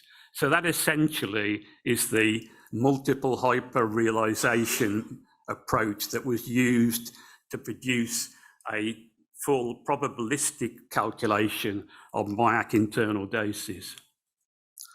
Right, so that's the first selection. The second one is to do with Mayak lung parameters.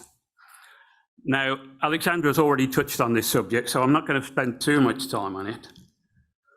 But there were two features of clearance, absorption from the lung that they considered in some detail. Now, for all regions of the lung, it's possible to consider, except for ET1, it's possible to consider a bound state where material gets held up for a considerable period of time. So it gets bound to lung tissue and it's cleared from there at a very slow rate. And this bound state can have a significant effect on the dose. If the bound state was as high as 8%, it would increase the lung doses by perhaps a couple of orders of magnitude. The other parameter to consider is the slow clearance rate itself, which also plays a big part in determining what dose you get from a given intake, particularly the dose to the lung.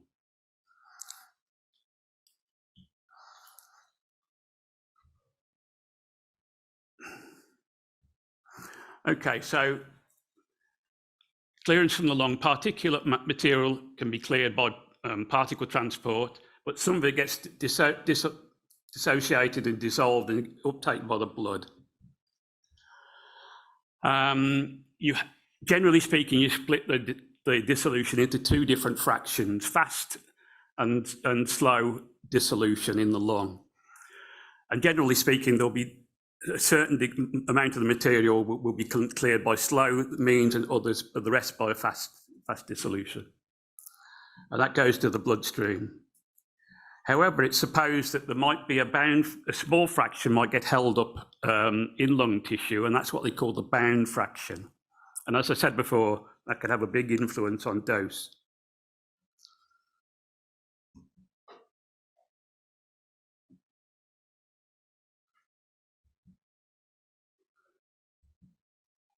So, Alan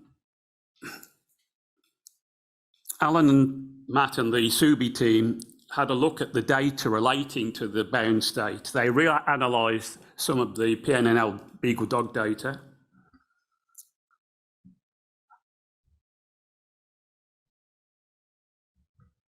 They reanalyzed one of the USTUR autopsy cases, subjected it to a full Bayesian analysis.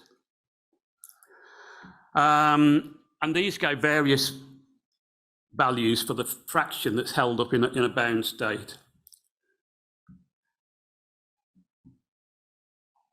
And they concluded that the data couldn't be explained without at least a small fraction held up in the bound state.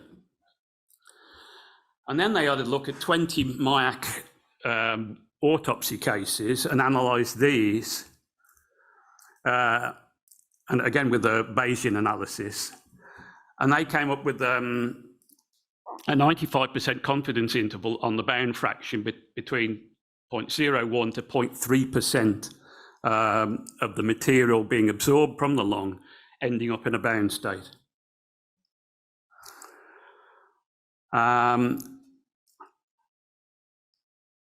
With the fraction going to the bound state being between 0 and 0.4%. Okay.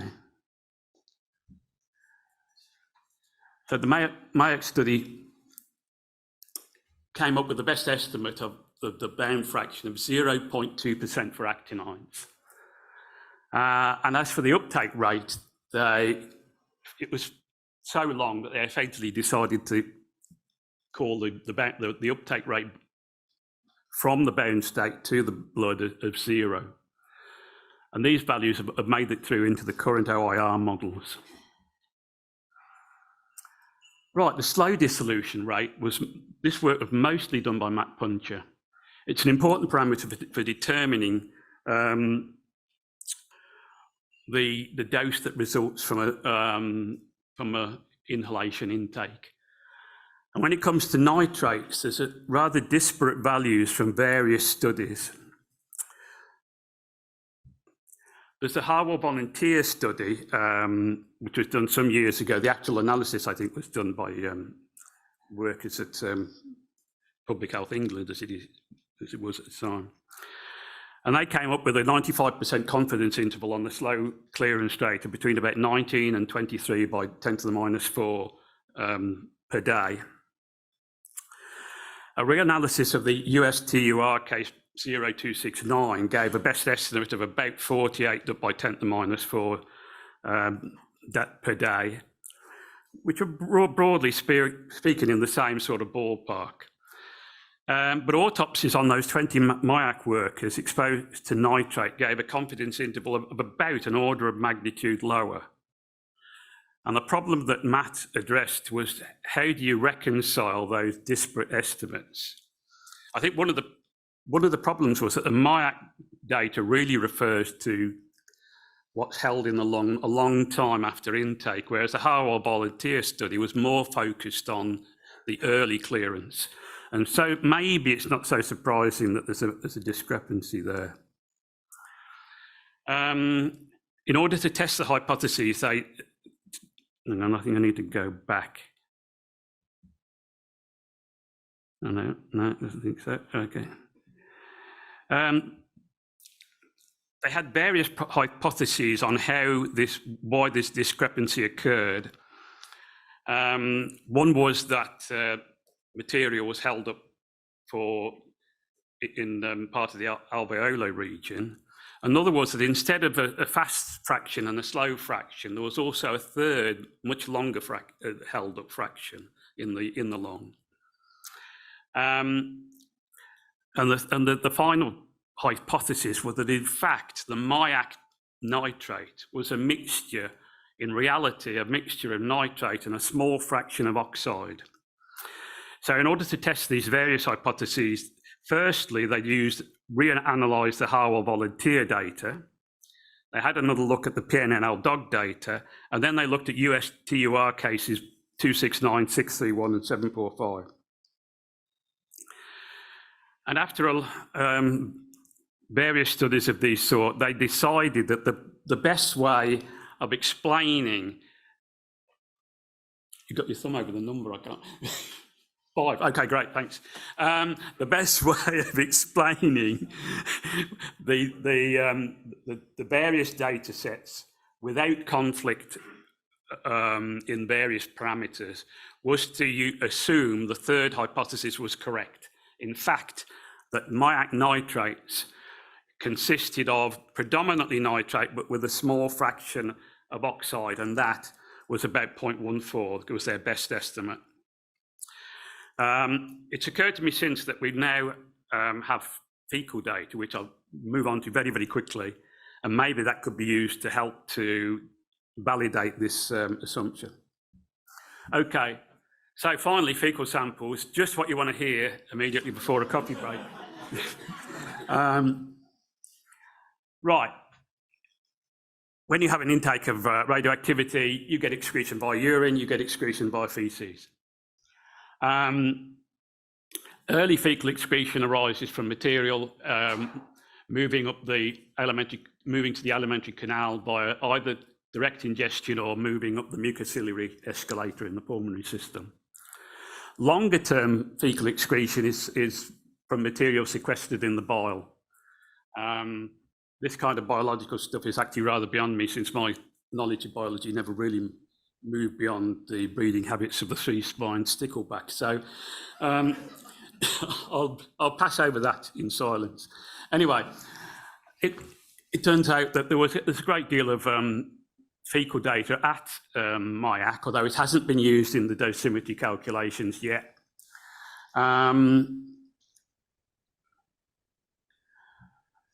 But the key point from my point of view is that the ratio of urine to feces is very sensitive to solubility of the inhaled material. And so a study of the cases where you have both urine and fecal data can help you decide on the solubility parameters of the material. If you do a quick calculation on the urine to fecal ratio from an acute intake for both type M and type S material, you see there's a big separation. It's an order of magnitude effect. So it really is quite sensitive to the parameters. So far, the data from Mayak has shown large variation in fecal activities. Inclusion of fecal data showed that you tended to increase the dose, but does this mean that there's something wrong with the lung parameters, or is this an effect of the DTPA affecting the fecal activity? At the moment, we don't have an idea on this. I also did some modelling on artificial data sets that emphasise the fact that fecal data can be very useful when you don't have a clear idea on what the lung solubility is. And that, I think, you'll be relieved to know, is the end.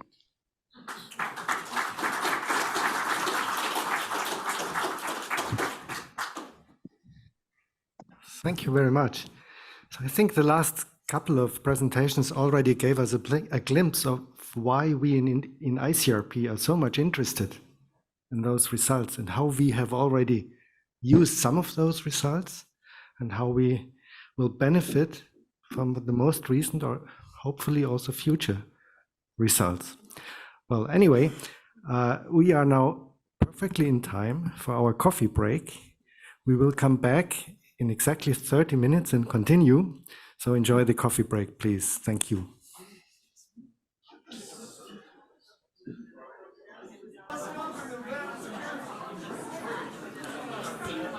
So, dear colleagues, could you please sit down? Let us continue the second part of today.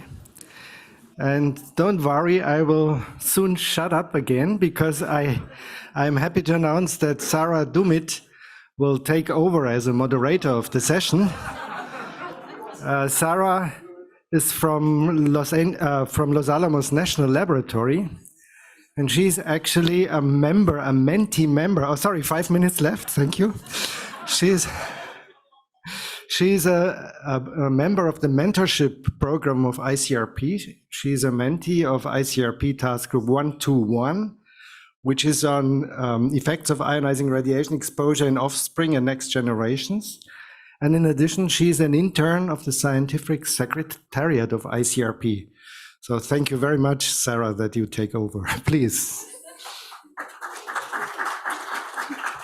Thank you very much, Werner, for this kind introduction.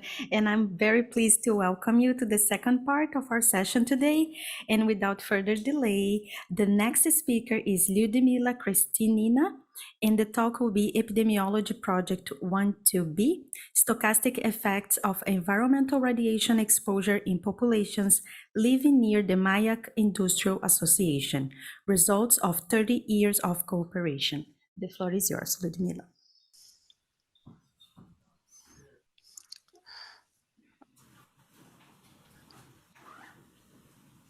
We are now in the process of fixing the technical problem with Lyudmila Kristinina. So we will be very thankful if we will skip for a moment and we will get the floor to the next.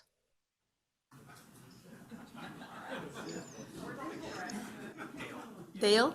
Yes, so I welcome Dale Preston for the discussion of scientific implications. Thank you, Dale.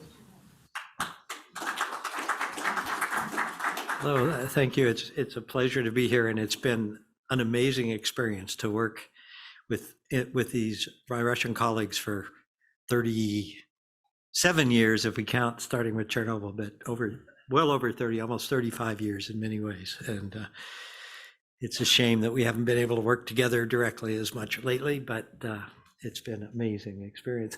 And it's too bad, Ludmila's talk will come after, it'll probably be a little weird, but that's okay, we'll do it.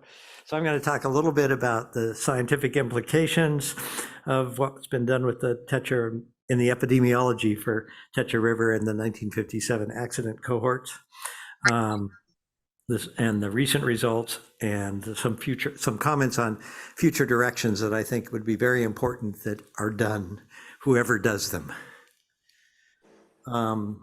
So the scientific implications and impact, we demonstrated persistent chronic low dose rate effects on cancer and other diseases in a large, unselected general population of men and women exposed at all ages. And this is actually a pretty low dose and very low dose rate cohort. I think many people expected you wouldn't see much of anything from this cohort, and yet we're finding risks that are comparable to those in the LSS for these chronic exposures. We developed effective, innovative follow-up methods in times of, mainly our Russian colleagues, developed effective and very innovative follow-up methods in these times of great social change in the Russian Federation and increasing concerns about privacy, which have been worldwide. And the staff, Nick Startsev and his colleagues, have done an amazing job of finding innovative ways to keep following up this cohort. And it has been a challenge. It's a challenge anywhere, but it was even more of a challenge given the tenor of the times. We developed statistical methods and implemented them and risk models for an intermittent follow-up times. I mean, they have detailed residence history for the Tetra River cohort, and people would move away and then come back, and we had to deal with those issues. So we developed methods for that are applicable in other situations. We developed approaches to time-dependent effect modifiers for age and aged exposure. When you're working with chronic exposure, it's not like when you're working with the A-bomb survivors where you can just say, oh, there's an aged exposure and exposure's done. And so we worked on that. And more recently, as the dosimetrists developed these Monte Carlo dosimetry systems, we developed with mainly Dan Stram methods for allowing for the impact of dose uncertainty on risk uncertainties using Monte Carlo dosimetry realizations. And importantly, relevant to the ICRP, we've provided quantitative risk estimates that can be used to update radiation risk estimates for radiation protection purposes and other uses. And I hope one of the issues I think that ICRP has faced is that much of what they do is based on the LSS. And now I think both of these studies provide very important data and in forms that can, I think, be used as we move ahead. Talk a little bit about recent findings. So we've just completed, actually it's been a long time, we've been working to complete, but we started a couple of years ago to combine the Tetra River cohort with the East Urals radioactive trace cohort created as a result of the 1957 accident. It's often called the Kishtim accident, but if you saw the earlier plot, Kishtim is not even in the territory that was exposed. And we've combined the cohort, and let me see if I can. And so it adds, the combined cohort has about 40, how many people? I can't remember, 48,000, almost 48,000 people. And there are about 16, back. How do I go back? Is this gonna go? No, let's go forward. So there's about almost 48,000 people in the combined cohort. About 18,000 of those are only in the EURT, and there's about 1,600 very unfortunate people that are in both cohorts, and these are people that lived, primarily people that lived in the town of Muslumova, which was the closest town to the release point, and then they were evacuated to another, not Muslumova, I mean Metlino, and they were evacuated to another village a few kilometers away that happened to be in some of the most heavily contaminated parts of the East Urals radioactive trace. So that's a very important subgroup. And then there's about 28,000 people in the Techa River cohort. So it's a substantial increase. And one of the questions we looked at in this work was, is there evidence that the radiation effects differ between the two groups? And if you, I only have one button here. I think there's a pointer and there isn't. So if we just estimate a common excess relative risk at 100 milligray, it's about 0.06 or a 6% increase at 100 milligray. The dose response looks linear. If you look at the combined Techa River cohort, it's about 0.06, 0.057 there. If you look only at the EURT cohort, the estimate's a little larger. The cohort's actually smaller and has lower doses on average. But it's a little bit bigger, but it's also smaller. And if you look at it the other way, the combined cohort, where you combine the middle portion of the cohort, the people that were in both, with the EURTC, you see the risk estimates are virtually identical. Now, a lot of that's driven by that high dose group, but there's no evidence of significant heterogeneity in the two cohorts. So I think combining these cohorts does provide sort of increased information that is useful. In the paper, we talk a little bit about site-specific risk estimates and some other things. But anyway, this is an example of things that have been completed, sort of probably one of the last projects in the JCCR leading to publication for the Techa River. Let's see. So yeah, the combined cohort increases the power to detect dose response. We see a significant dose response in each subcohort.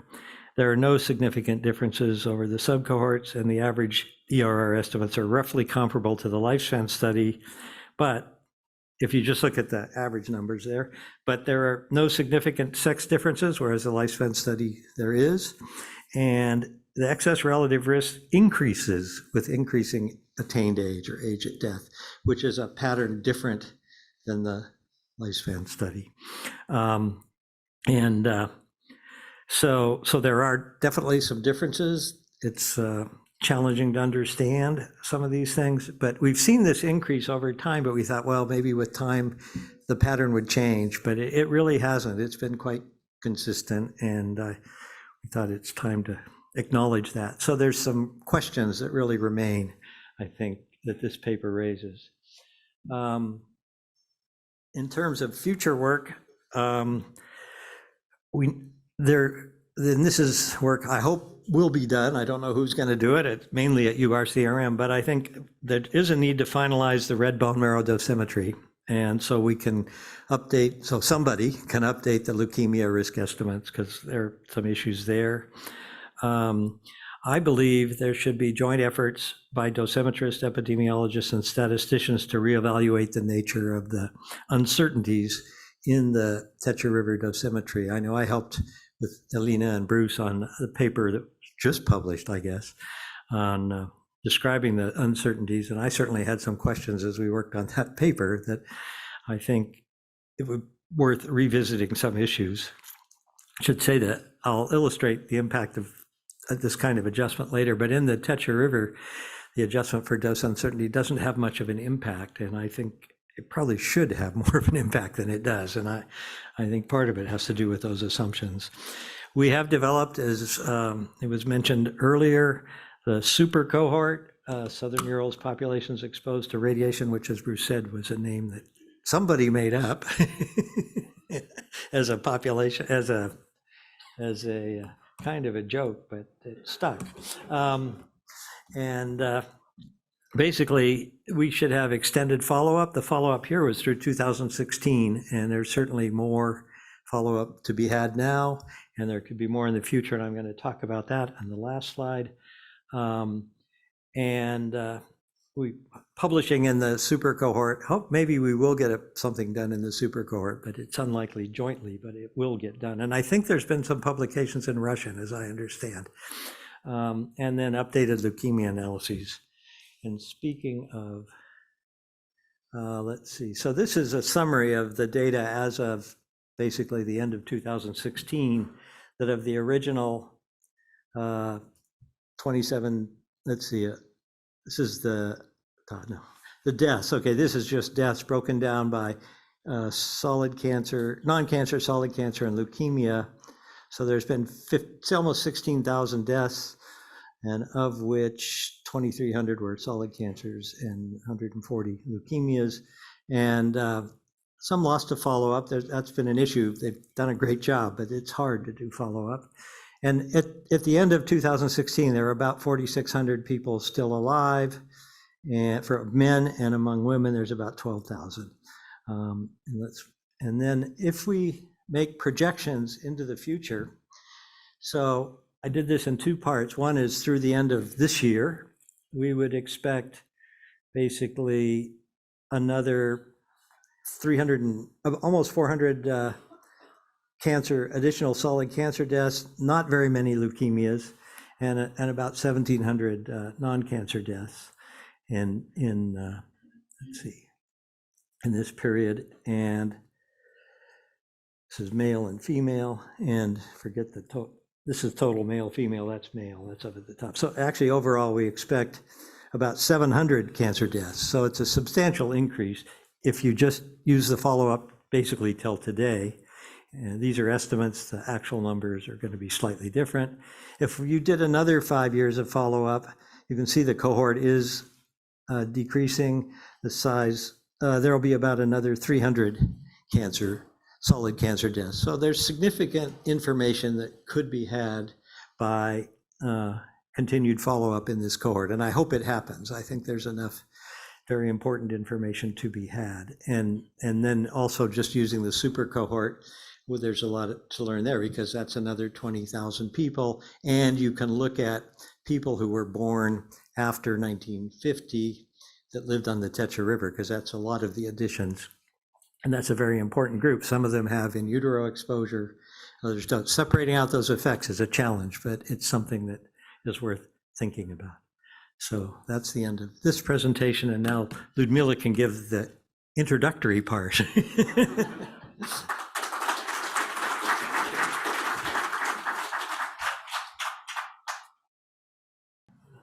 Людмила Юрьевна, мы тогда попросим Михаила Эдуардовича выступить, пока решаем ваш вопрос. Правильно я понимаю? Не совсем. Вместо меня будет рассказывать Дейл Престон. Okay, that's great. So Dale comes back?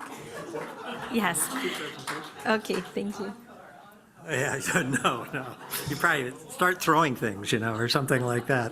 I learned a few days ago that Mikhail was not going to do this presentation, and so I had to come up with something, and And so this morning, I put something together, and hopefully I gave them the latest version, so there's a few less typos in it than there was in the original version. But I'm going to talk about 30 years of international collaboration on cancer risk estimation in the Mayak worker cohort, and what has been learned. And I think in the program it says about plutonium, but I'm going to touch a little bit on external exposure. I want to point out that things didn't start with the JCCRER. And in 1994, Albrecht Keller organized an issue of the journal, the obscure journal Science of the Total Environment, in which there were 11 articles about Mayak, five articles about Mayak and 6 about Techa. And it's very interesting to look at those articles, but I assume that it represents sort of the state of knowledge of the risks and other aspects, at least that were available to the scientific community. And there were some interesting papers in that. There was Ukladnikova published a paper on chronic radiation disease, sort of radiation injury and such. And basically in the radiochemical and maybe reactor, that was a little clear, but there's not much in this journal issue about the plutonium production facility. They talk about A and B and that. And they basically gave nothing like risk estimates. Nina Kochernikova did publish a paper on lympho and hematopoietic diseases, and that did include a little bit of a relative risk estimate. Again, this one focused on reactor and radiochemical workers, and they definitely noticed an increase in leukemia risk estimates. They were pretty crude risk estimates. And Khokryakov, Romanov, and Suslova, I believe, published something on lung cancer, and this was focused on radiochemical plant workers only, and they, linear increase, that's just one word, increase in the risk. So that was, then most of these papers, there were really no risk estimates other than something very crude in the leukemia. Oops, I was going to go the wrong way here. Okay, then there was a paper by Bolotnikova on cardiovascular disease among male radiochemical plant workers. Basically, the conclusion was no effects of external exposure. They didn't say anything about plutonium. And Natasha Shilnikova, her maiden name was Komleva, she's the first author, mortality. Oops, see, can't type when you're in a hurry. I can't type under any circumstance, actually. Mortality from external causes in radiochemical plant workers. They said the rates appeared to differ from population rates in some ways, but there was no evidence of radiation effects. And that's what was available, at least as of 1994, when the JCCR got started. And also was mentioned earlier, starting in 1987, Russian groups of Russians with academician Ilyin would come to RERF, and that's how we met. And that led to, through Dr. Shigematsu, the head of RERF at the time, my and Kiyomabuchi's involvement with these studies, and then ultimately to the JCCRER and an NCI project that started at about the same time, not without some issues. But and one of the things that was decided when they started the JCCRER was that NCI would handle external exposure and the non-plutonium related cancers in the Mayak workers, and JCCR would focus on plutonium. So, but very quickly, we all were working together. Ethel Gilbert worked at NCI. I worked with NCI, and Elaine Ron got funding from the NCI project. So it was really a joint effort, but it was two separate projects. I'm going to talk about this paper was on the NCI project. Natasha Shilnikova was the first author, and these were sort of the first risk estimates, I think, that were published sort of in modern type cell risk estimates. And this, we used about 21,600 people in what I'll call the original Mayak worker cohort, 1948 to 72. But as part of the NCI project, we encouraged the addition of auxiliary plant workers, water treatment and mechanical repair, who had much lower exposures, very little likelihood of radiation exposure. So that was about 2,800 workers. So we used that sort of extended cohort. We were looking at external exposure, but we had to adjust for the effects of plutonium, and we didn't really have dose estimates. So we developed plutonium exposure surrogate categories, basically 6 categories, and we would use those for this adjustment. We also did look at the risks in the monitored workers and noticed that the monitored workers, in the period right after they were monitored, their risk of dying of lung cancer was very large, and also the risk of other cancers was large. So it wasn't exactly a random selection of workers to be monitored. So that led to the decision through all the plutonium risk analyses over the years to start the dose response analyses the people would be at risk using doses from 2 years after they were initially monitored. And that has some important consequences, which we'll talk about at the end of this. But in this paper, there were 1,850 cancer deaths. About 1,740 of those were solid cancers, and about a third, a little more than a third, were lung cancer, a large proportion. There were 124 lymphomas and leukemias, and about 66 of these were non-CLL leukemia. We found a linear dose response both for the lung, the lung, liver, and skeletal, is what we called it in this paper, tumors and cancers, and other solid cancers also had a significant dose response. There was definitely some indication of a plutonium dose response for lung, liver, and solid cancer. This is for external exposure, but there was no indication of an effect for other solid cancers, an effect of plutonium, and we didn't find any indication of sex differences or other factors. So that was sort of set the stage. Where's the, okay, lung cancer. Oh, let me go back. What was, okay, the external dose effects. The most recent paper was on external dose effects was in 2015. We used the full cohort as it exists today. Mikhail mentioned about almost 26,000 workers. Follow-up here was from 1948 to 2008. We used the MWDS 2008 dosimetry system, to the deterministic dosimetry system. We used the plutonium surrogate for the pre-monitoring period and plutonium doses for the post-monitoring period. We had about 1,800 cancers over other than lung, liver, and bone. There was, again, no indication of a plutonium dose response. There was an indication that if you were monitored for plutonium, there was this increase in the risk of cancer. So, but it wasn't, there was no dose response for plutonium. So this was some kind of selection effect and not very likely a dose effect. We also did a simple smoking adjustment based on ever, never, unknown smoking. And we observed a significant linear dose response with no evidence of a sex effect and no temporal variation.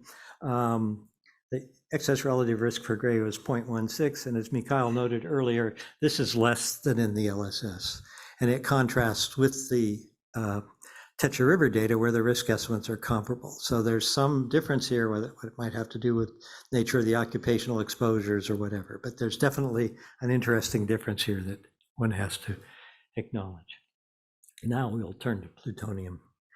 I'll start with lung cancer. The first sort of analysis of lung cancer risk where you estimated the excess relative risk per gray was a paper by Gilbert and Russian colleagues. It was in 2004. They used the auxiliary plant workers in the original, they didn't use the later 1973 to 82 workers.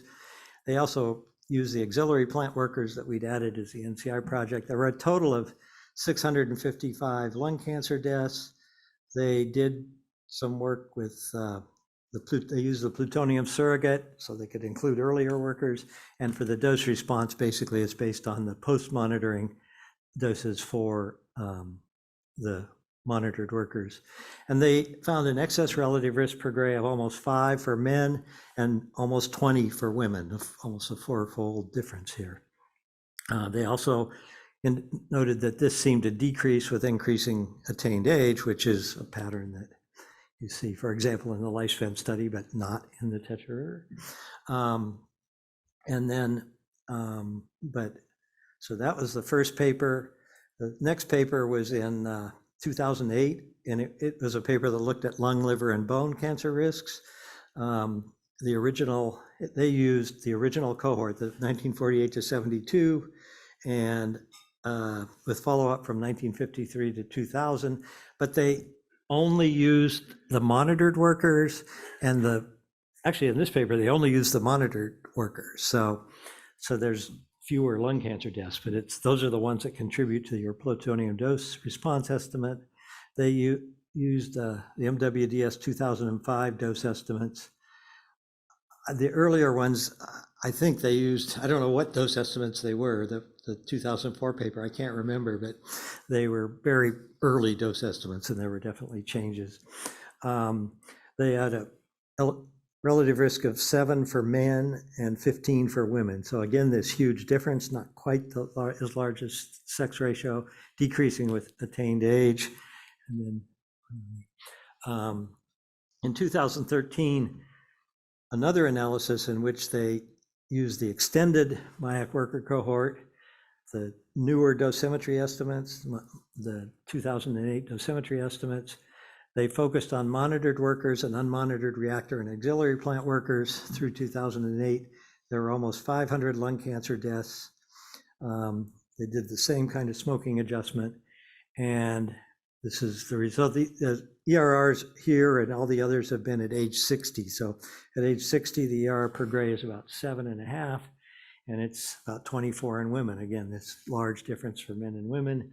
And here, the decrease was proportional to 1 over age to the age cubed. So there's a very rapid decrease with increasing attained age in the plutonium risk. And that pattern of decrease has been consistent throughout this time period.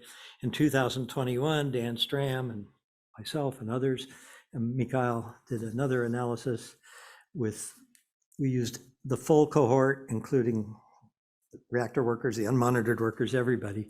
And we estimated lung cancer risks using the new Monte Carlo dose estimates. And again, the surrogate was used for the unmonitored workers.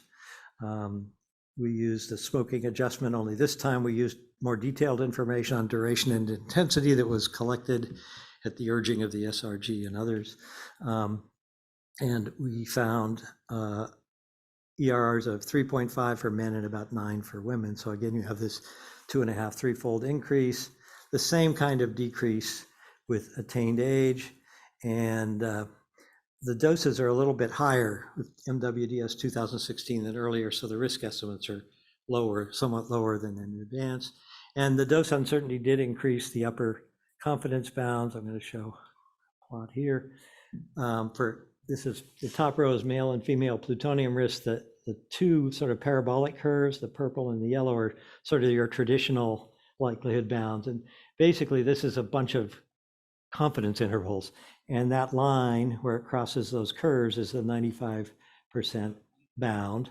And you can see that the upper bound is, for males, is about 5.5 under the traditional statistical analysis, and almost 10 for the, after you adjust for dose uncertainty.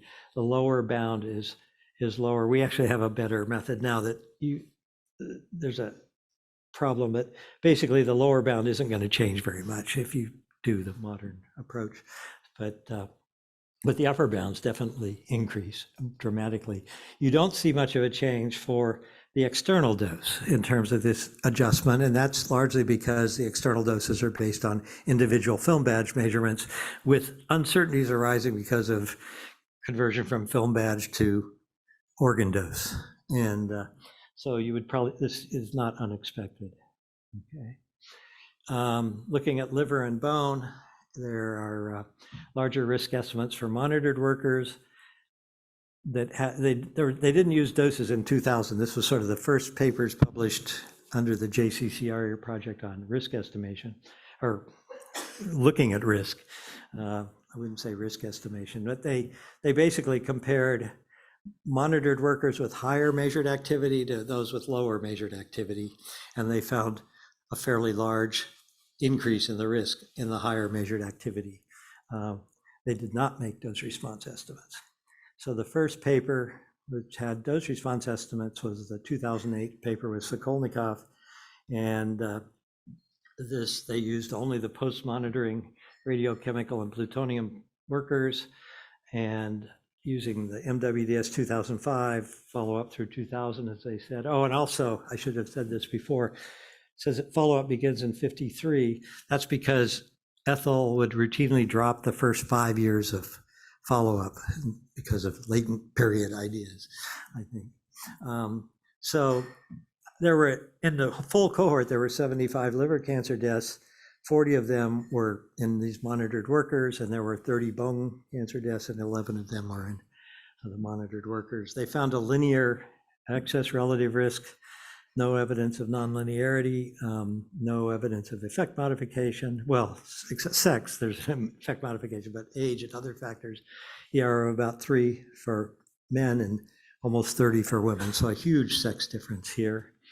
For bone, basically, it's a highly nonlinear dose response with significant effects only seen at the highest dose categories. And I'll come back to liver, and we hope one of the plans we had was to do something on bone, and we might get that done before things absolutely end, but if not, Mikhail, I'm sure will do this.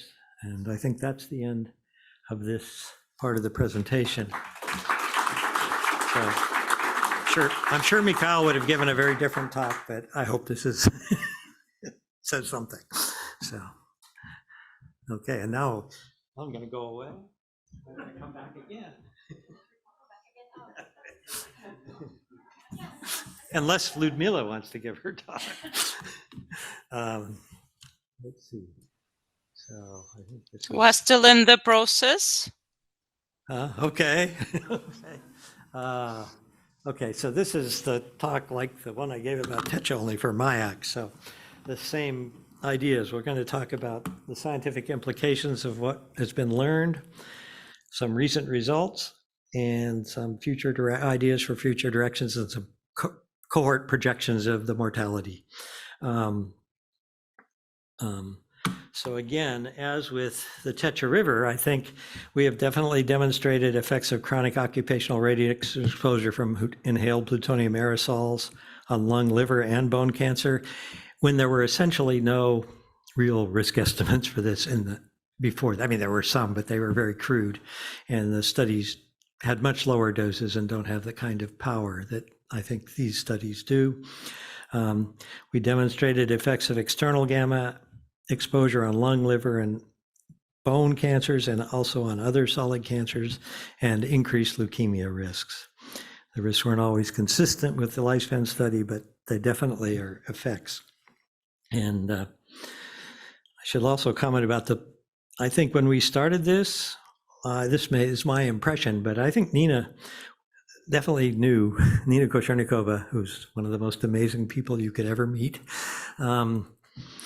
and is still going strong at 96 years old. She's unstoppable. She knew there would be plutonium effects, that was obvious, but I think she thought we would not really find much in the way of external dose effects. But I was very impressed that when we did, she was very accepting of this and very supportive of us moving ahead. And that was great. She's just an amazing person. Again, we did work on statistical methods and risk models. We had to develop some approach to using this pre-monitoring and post-monitoring data. And it's not only that the workers are unmonitored, but you can estimate doses. If you have monitoring data, you can estimate doses for the years before people were monitored. So people, why don't you do that? Well, you know that people are alive when they had their urinalysis. So you would be counting all this period where there were no deaths. And so you would bias your risk estimates tremendously. So that's one of the great limitations of having a monitoring-based system. And we'll touch on that again later in this talk. And also, again, we had to develop methods for chronic exposures, looking at age and age exposure. So this was sort of across the TECHA and the SUBI projects. And then we had to manage and use Monte Carlo dose realizations. The dosimetrists started producing these incredibly complicated and voluminous data where there's 70 years of doses for, not really for each person, but the way you have to store it, there's 70 plus years of doses for each person. There's 20 organs, there's 1,000 realizations, and just managing that. And we sort of were forced to come up with ways that you could effectively use it and develop the methods for using it. So there was a lot of innovative work done here. And again, I think we've provided risk estimates for external gamma and internal alpha exposures that can be used for radiation protection and other purposes, sort of echoing the other. But I think the studies are parallel and have had equal impacts. And I really do hope they play a prominent role moving ahead in radiation protection standard development and UNSCEAR's work too. So recent findings, I'm going to talk about a paper on leukemia, which I hope will be published shortly, and one on liver cancer mortality that should be submitted in the next few months. The cohort, it's the full cohort we've talked about, and I didn't mention this before, but Mikhail, I think, did. 25% women. We have almost 1 million person years of follow-up in the cohort now, and there are 96 non-CLL leukemia deaths and 21 CLL and about 40 or so other types of lymphoid malignancies. And the breakdown, there's about 40, the most common is AML. There's a substantial number that they don't have the type for. Probably a lot of those are also AML. Liver cancer, there's 93 deaths. 21 are in workers with no, or 22, 21 in workers with no plutonium exposure and 29 in workers with plutonium estimates. Those estimates. So we used for, did I get this backward? No, for external doses, we have 5,000 realizations of the 500 realizations per person of the external dose using the MWDS-13, which is all the dose estimates that Mayak provided are from 2008, and everything's based on that. But the Monte Carlo system was developed in 2013, and then in 2016, there was an update, a major update that provided the realizations for the internal exposures based on urinalysis activity. Only the post-monitoring dose estimates are used for the plutonium dose response analyses, but the full cohort is included in all the analyses with the surrogate indicator for pre-monitoring or unmonitored workers.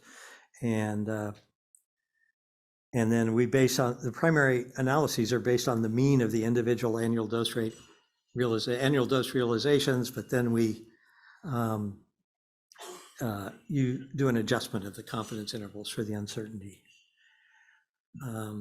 There were, for leukemia, we find no indication of plutonium effects for non-CLL leukemia, and this echoes what we saw in 2003. And the results, that finding's basically consistent with what we saw earlier. We did find quadratic external ERR dose response with attained age effect modification. The ERR per gray squared at 100 is 0.25. It decreases rapidly, very rapidly with age in proportion to 1 over age to the 4th power. So it's very high if you die early and falls off rapidly. But the most interesting findings concern the pattern with time since the dose was received, or the analog of time since exposure. And here, so if we look at that, we looked at the dose response in 3 time since exposure, time since dose received windows. So the first window is the dose you received in the 2 years prior to dying from leukemia, okay? Then the second window is in the 2 to 5 year period, and the third window is more than 5 or more years. And when we do this, one thing to note is that the power, the attained age power compared to this pure quadratic model before is a little bit less. It's 1 over age cubed rather than 1 over age to the 4.5.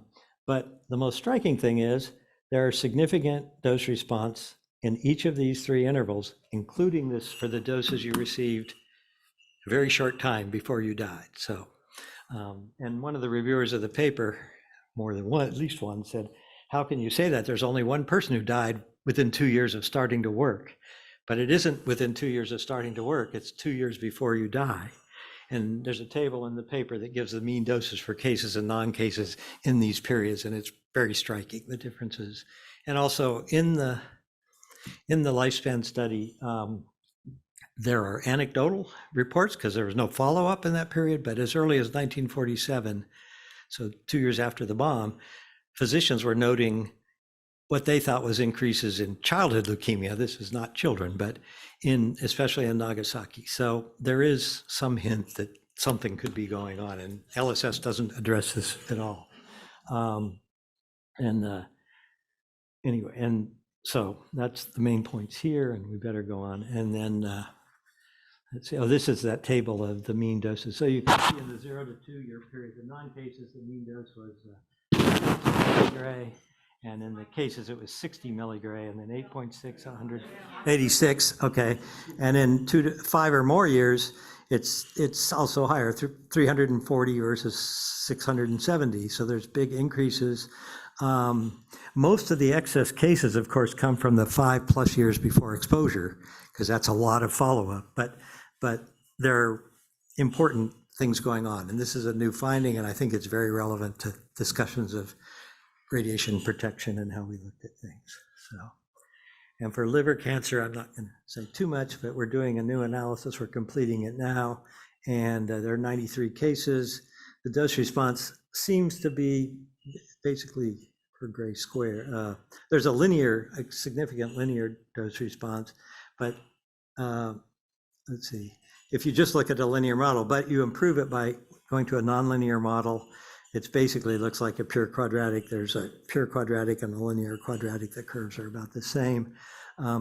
If you look at these relative risk estimates, and this is similar to what was in the earlier paper, but the risk estimates in the higher dose categories are huge. The ERR is 500 in the 10+ gray category, and so basically in that category, virtually all of the cases are due to radiation, most likely. And then this just looks at the lower dose range, and there's, I mean, in terms of significant dose increases, it's not much going on until you get up close to 1 gray, but I don't think one would want to use a threshold. So what can we do in the future? Well, I think what would be important is finalizing the job exposure matrix. We've done some work with that. You can get risk estimates.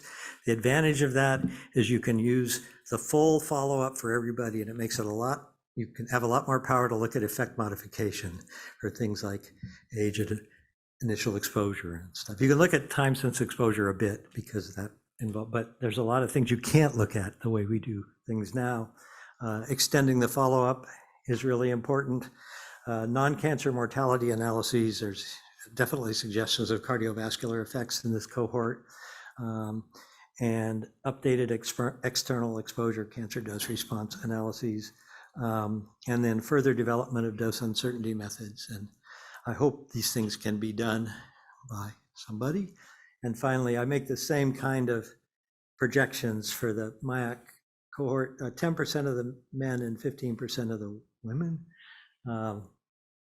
are alive and not lost to follow-up as of 2016. And there have been about 2,000 cancer deaths. If we look, what do we think over in the next, in 2016, okay. So projecting out this is at the beginning of, okay, from 2016 to 24, this is what we've seen to date, 2,700 total deaths. That's not right. Cancer deaths, that's cancer deaths. And then if we look at just men and women, and then this is what we would project out from, okay, this is projecting from 2016 to 2024. So we predict an additional 138 lung, liver, and bone cancers, an additional 600 solid cancers. And then if we go out another 5 years from 2025 to 2030, we'll see another almost 300 additional cancers. So I think there's still data that could be obtained. I don't think risk estimates will change a lot, but I think it's important to look at these things. And so there's important work still to be done. These cohorts can continue to provide more, and they've provided an awful lot of information to date. And I'd just still like to say personally, it was I thank Nina Kochernikova, Leonid Ilyin, Angelina Guskova, and Marina Jogteva in particular for making me want to go do this work in 1990, 1992. And it was a life-changing experience, and I've really enjoyed all the chances I've had to work with my Russian colleagues. And it's a shame that haven't been able to go when some important things happen. We lost Marina 2 years ago, and Nina's getting old, but she's still there. So, and I'd like to see her again before I leave.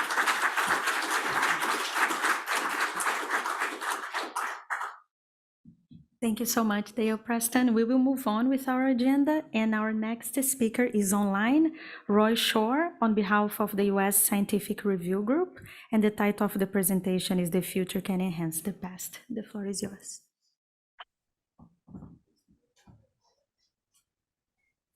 Okay, can I get my slides then?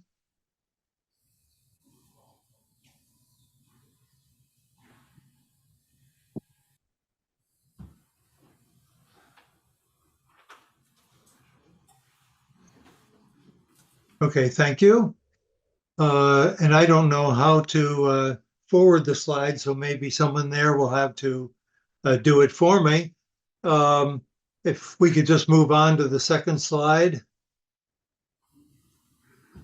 Well, the scientific review group felt like we ought to be conservative in our recommendations because we don't know what the future holds with regard, especially with regard to US and Russian Federation cooperation.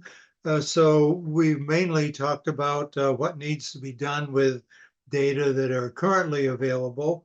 But then after that, I will talk about some of my thoughts as to what could be done in the future beyond that. So the next slide, please. Okay, in terms of the SRG recommendations, we are certainly urging that the available data now that have been generated but have not yet been published, that we do indeed do careful analyses of those and publish them.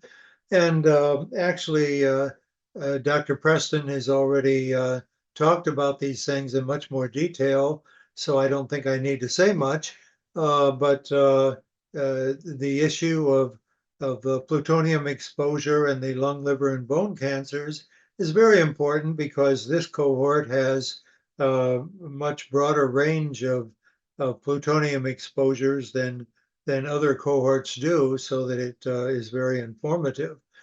With regard to external radiation, we are convinced that that we'd like to see more on leukemia, more on solid cancer, and for the major specific cancer sites to be published with regard to the Mayak PA cohort.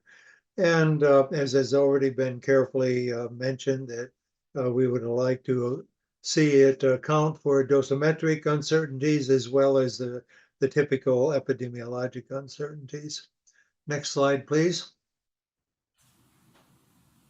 For the combined cohort, which represents those who were exposed to Techa River or to the EURT incident in 1957, or both, we believe that it's important to provide the updated cancer mortality data for leukemia, for total solid cancer, and again for major specific cancer sites. And it's not clear if the cancer incidence data have been updated or not, but if so, we would like to see those published as well. Next slide, please. In terms of the issue of the preservation of data,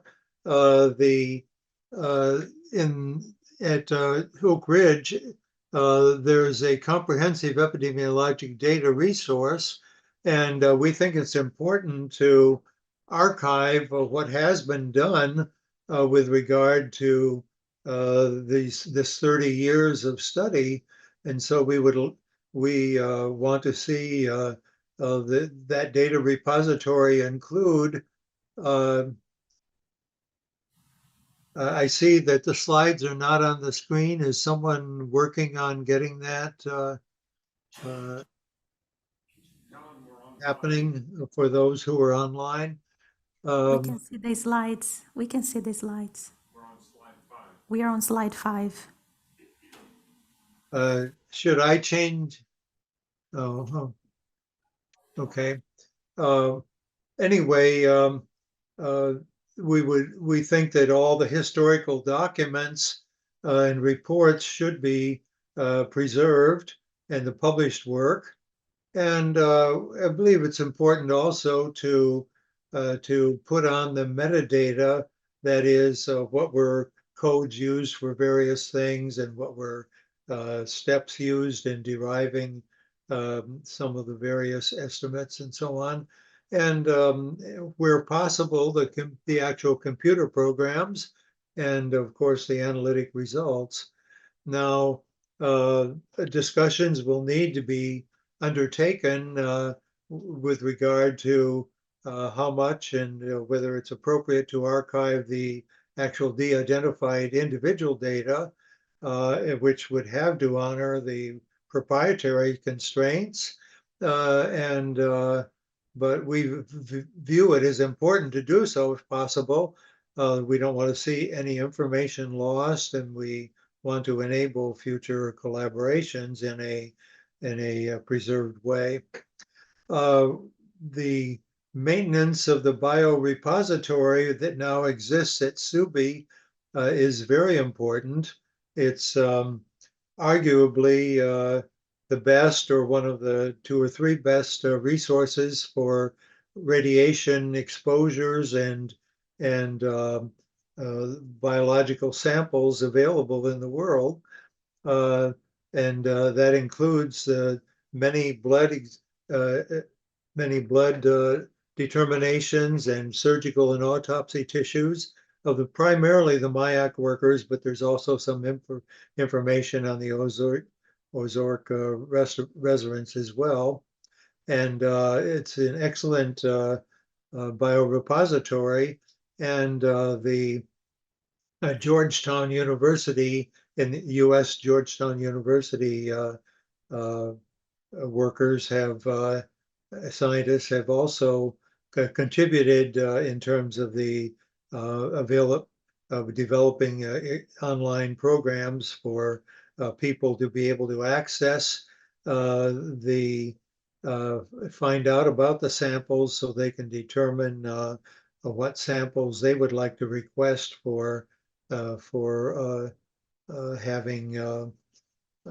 doing particular studies.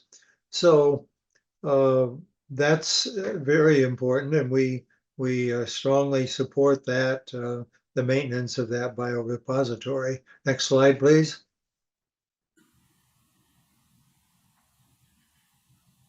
Okay, now I'll move on from the official, if you will, recommendations of the SRG to my own thoughts about the future. And I'll say that Dr. Napier already talked about future needs for what he viewed for the dosimetry, and Dr. Preston has talked very extensively about future needs with regard to epidemiology. So I don't need to say very much, but I'll just review briefly thoughts about that. Next slide.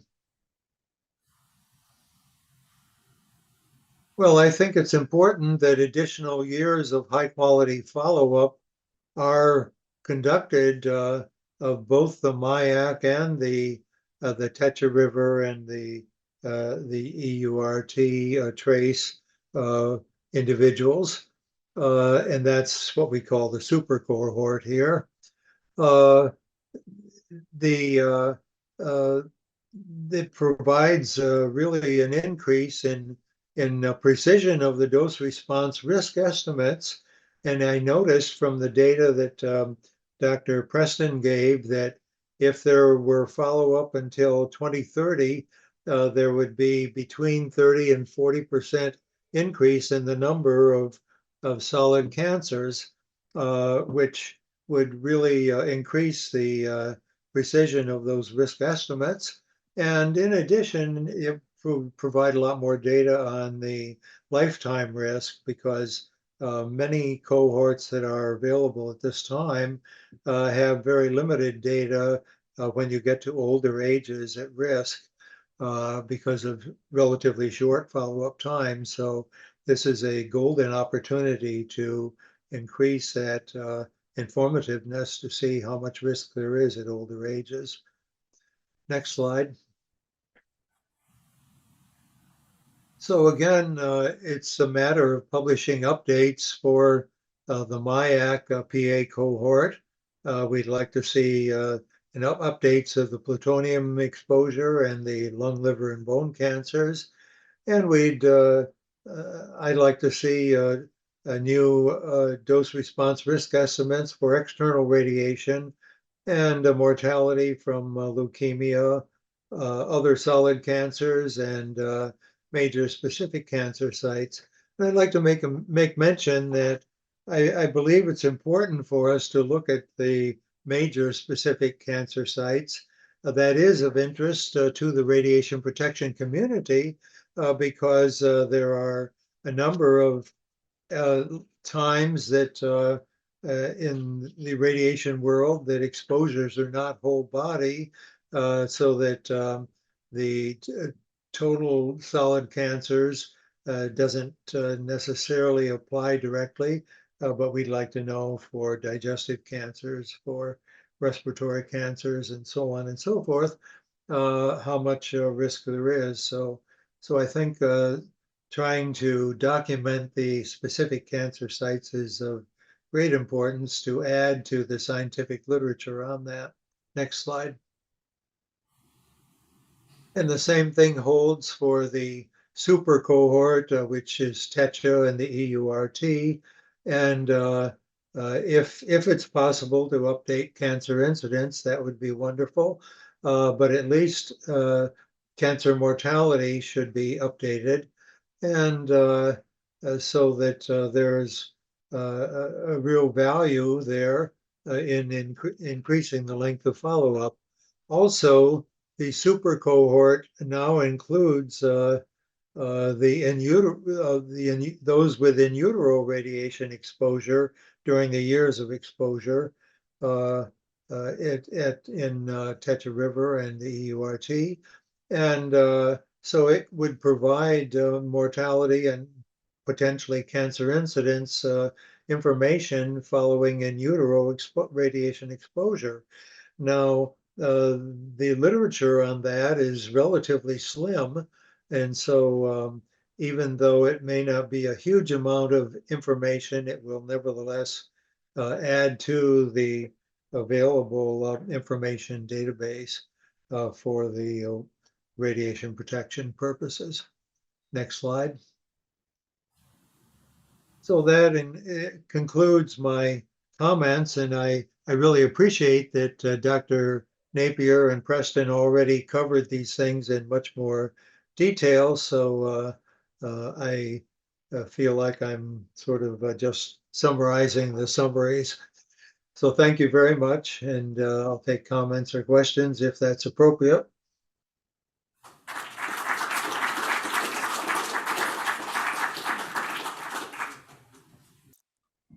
Thank you so much.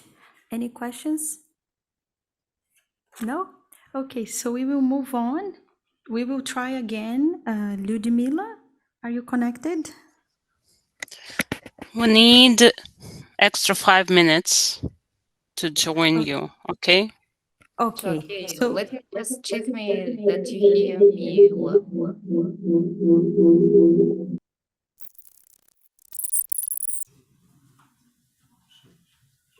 This you can see our collaborators from different projects. This is our collaborators from 1.2b project. You can go. Okay. You can see. Do you hear? Do you hear? Yes, yes. Да, мы вас слышим. Yes, we can hear you. In this slide, you can see the Russian principal investigators, Mira Kosenko, Professor Alexander Akleev, Ludmila Kristin, and from USA, the Dan Hoffman, Terry Thomas, Dale Preston, and later was the participants, Faye Davis, Dan Strem, and Dale Preston was during all period of our projects. This is milestones and task of our project. The first 2 years, it was pilot phase. We devoted to assess the quality and completeness of the data. Next period, the long through 2013, was devoted to the study of cancer incidence in the Techa River cohort. During this period, task was extension the follow-up period, expansion of the catchment area, increase in the cohort sites, improvement of the methods of collection and processing of cancer cases information, estimation of solid cancer and leukemia incidence, ERR, based on Techa River dosimetry system 2000 and then Techa River dosimetry 2009. In 2014, due to completion of the project with NCI, the task on mortality follow-up in the Techa River cohort was added to project 1.2b, and following tasks were completed. In 2016, was created combined cohort by adding the EURT cohort members to the Techa River cohort. And cancer risk analysis based on deterministic dose of the Techa River dosimetry system 2016 was made. And the last period was have next task, development of methods to calculate radiation risk estimates and confidence interval taking into account dose uncertainty, creation of database with Monte Carlo dose calculation, investigation of their application in epidemiological analysis, continuation of data collection. And also cancer mortality risk estimation in a combined cohort using deterministic and Monte Carlo doses, publication of the results. Data quality and completeness monitoring in the new super cohort, more than 60,000 members. This the short list of study cohorts. The first original Techa River cohort created in 1970s in the ICRP includes people born before 1950 in the Techa Riverside villages in the Chelyabinsk and Kurgan Oblast who lived there at any time during the period of maximum discharges from 1950 to 1952. Later, in 1997, extended Techa River cohort was created by includes late entrants, people born before 1950 who came to the Techa Riverside villages during the period from 1953 to 1960. And East Ural Radioactive Trace cohort created in 1989 in the framework of Russian project consists of the residents of 19 resettled villages in Chelyabinsk Oblast who lived or were born in those villages from the date of the accident up to resettlement from 1957 to 1959, and the residents of 14 non-resettled villages situated in the territory of the EURT close to the border of the resettlement who were born or lived in the villages during the period from 1957 to 96. Combined cohort was created in 2016. It includes members of the Techa River cohort and the EURT cohort. However, some people, about 1,600, are members of both cohorts.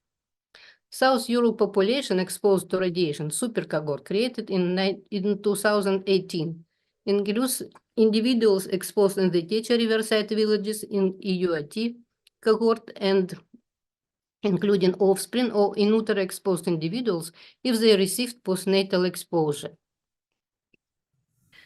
Here you can see the time-dependent changes in the analyzed cohort and its characteristics. The pie chart shows how the size of the study cohort changed. The size of the combined cohort, highlighted in blue, is about 50,000 people and includes original Techa River cohort members, late entrants, and East Ural radioactive trace cohort members.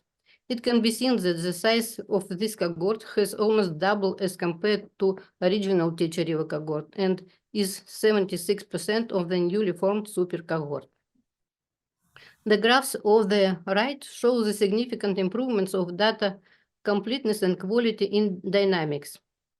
First, show the more than two-fold increase in person years from 400 to more than 1 million. Second shows the increased percent of known cause of death from 68 to 92% and decrease in the percent of those lost to follow-up from 50 to 22%. Third graph shows increase the number of cases of solid cancer from 700 to almost 4,000 cases.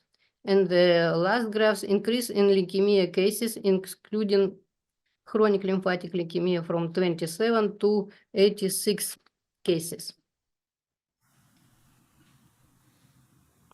The results of the risk analysis of solid cancer in various phases of this project are presented. Over a long period of time, the size of the cohort, follow-up period, and dosimetric system was changed. For solid cancer, used some stomach dose, and for leukemia analysis, dose accumulated in the red bone marrow. Using the example of changes in the ERR of death for 2013, we can see the effect of dose and period. Increase the follow-up period from 1999 to 2007 led to a decrease in ERR from the 0.096 to 0.0966 per 100 milligram. The effect of those changes is less pronounced. The switch from TRDS 2000 to TRDS 2009 over one period has also decreased the ERR value per 100 milligram from 0.096 to 0.090 respectively. Increase of the period in the use of TRDS 2016 led to a further reduction in the risk value from 0.06 to 0.05 per 100 milligram. At the same time, the confidence interval of all indicators overlapped and the differences were not significant. It can be seen that width of the confidence interval has decreased in the latest study. It reflects a decrease in the uncertainty in estimating the ERR. When analyzes the ERR of solid cancer incidence, the effect of changes in Techa River dosimetry from 2000 to 2009 was not noted. Similar time-dependent changes of results are presented for the risk of leukemia, excluding chronic lymphatic leukemia. For mortality analysis, a large interval between analysis indicates large changes in the ERR values, which are associated with the effects of period, dose, and quality of cohort follow-up. A more pronounced compared to the stomach dose, increase in the dose to the RBM occurred in TRDS 2009. Mean dose increased from 3 to 400 milligram. It reduced the ERR for both incidence and deaths from leukemia. It is clearly seen that ERR of incidence in the one cohort during one follow-up period differs by more than 2 times, from 0.5 to 0.22 per 100 milligram. At the same time, a decrease in the uncertainty in the ERR value over time is also visible as the relative width of the CI decreases. So the main results of 30 years project are listed. Significant progress has been made in cohort monitoring. The follow-up period, cancer incidence catchment area has been expanded, and the size of cohort has been increased. These changes resulted in an increase in the number of deaths and person years, with increased statistical power of the study and reduced the uncertainty of risk estimates. Increase of the cohort size and the number of cancer cases makes it possible to assess organ-specific cancer risk in future. Risk analysis result. Direct estimates of the risk of solid cancer and leukemia incidence and mortality under predominantly low-dose chronic exposure of an unselected population were calculated. The analysis of risk values was carried out at a new qualitative level, which it is thanks to improving the quality and completeness of epidemiological data, uses of new calculation approaches that make it possible to determine the level of uncertainty in risk estimate associated with those uncertainties. The dose response for solid cancer and leukemias is well described by a linear model. The resulting risk estimates do not support the point of view of a multiplier reduction of effect under low dose or low dose rate exposure. The observed ratio with risk values in the Japanese cohort is close to 1. The trend of increasing risk values with increasing age in the Ural cohort with chronic exposure contradicts the age trends observed in the Japanese LSS cohort and requires further investigation.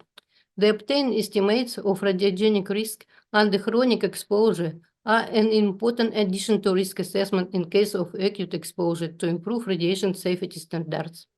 In case of chronic low-dose exposure and taking into account the existing specific features of risk estimates and the parameters they depend on each, can be assumed that radiation protection norm should be different to correspond to the exact form and scenario of exposure. They also should take into account age and sex characteristic of the affected group. Over 30 years period, 34 papers have been published with our project. Here you can see the main participant of our project in the 30 years. The Russian and USA participants. Thank you for attention.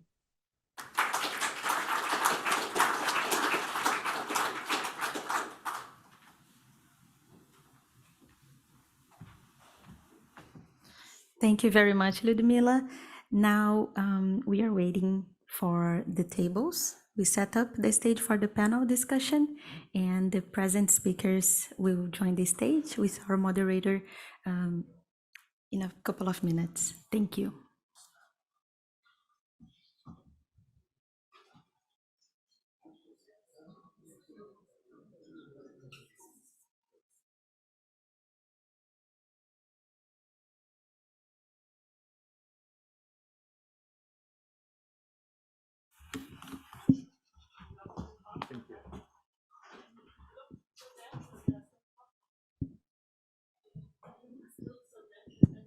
Well, I am very intimidating.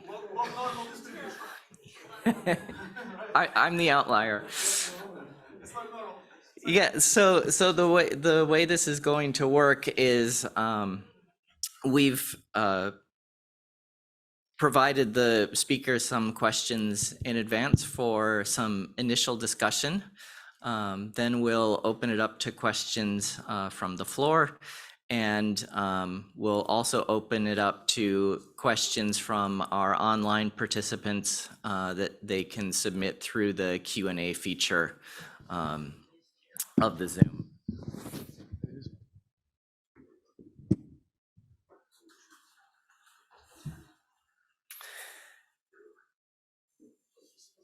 So,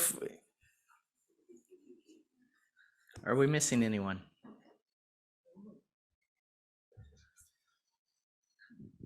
Okay.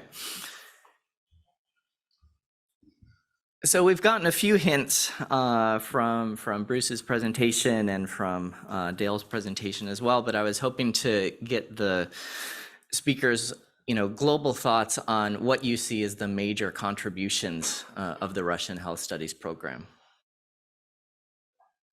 Yes, please, Bruce. I'll go first because this is a comment that I've kind of that I like to make in this kind of a presentation, and that is that one of the really interesting things that has come out of both the Techa River and the Mayak work is the similarity between the risk estimates that Dale and his friends come up with between the Russian studies and the Japanese lifespan study.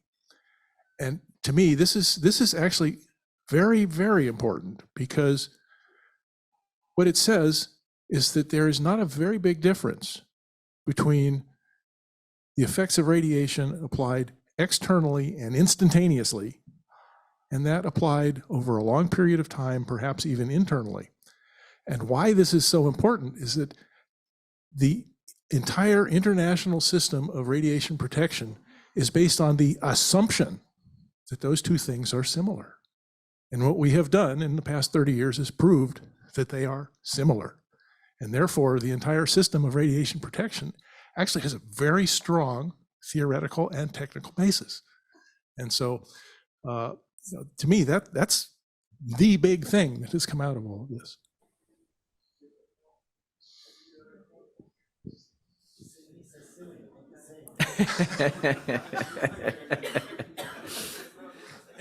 Yeah, any other comments? I would definitely generally agree with Bruce. I mean, there are interesting differences of sorts between the lifespan study and some of these, in Mayak in particular, and even in Techa and some patterns. But yeah, I think the risk estimates are more similar. I think there needs to be a lot more discussion generally about what are the effects of chronic exposure. And there's a lot of misunderstanding. I mean, the risk coefficients, the excess relative risk per gray is let's say it's the same, but the impact, I mean, would you rather be exposed to these exposures chronically over 20 years, or would you rather be exposed at age 20 or at age 40 to that dose? I mean, which, and we have some plots in the paper on leukemia that illustrate that for leukemia, but I think those kind of things need to be discussed a little bit more. It's not about these studies, it's just there needs to be a better understanding of what's the effect of chronic exposure in terms of the actual impact on cancer risks over time compared to acute exposures. And that's an area where we need more. But these studies have been very important for dealing with chronic exposures. I think from the dosimetry point of view, one of the key things that have come out of the Mayak study is that the Mayak autopsy data has shed considerable light on retention and clearance of material from the lung, which has informed our understanding of lung doses. I think that's probably biokinetics in general. There's not only the lung model, but also the strontium biokinetics from the Techa River have been incorporated in a lot of the ICRP modeling.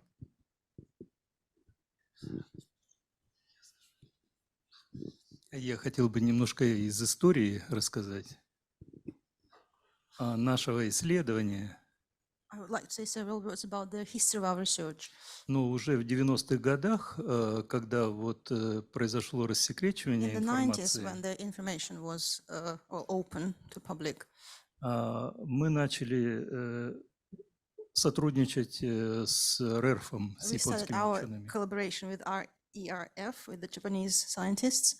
И вот история, она достаточно простая, потому что дозы на мягкие ткани на Тече жители получили примерно такие же, в среднем, средние дозы такие же, как и у переживших атомные бомбардировки в Хиросиме. The history is quite simple because the soft tissue doses the Techa residents received were very similar to the ones the LSS cohort had.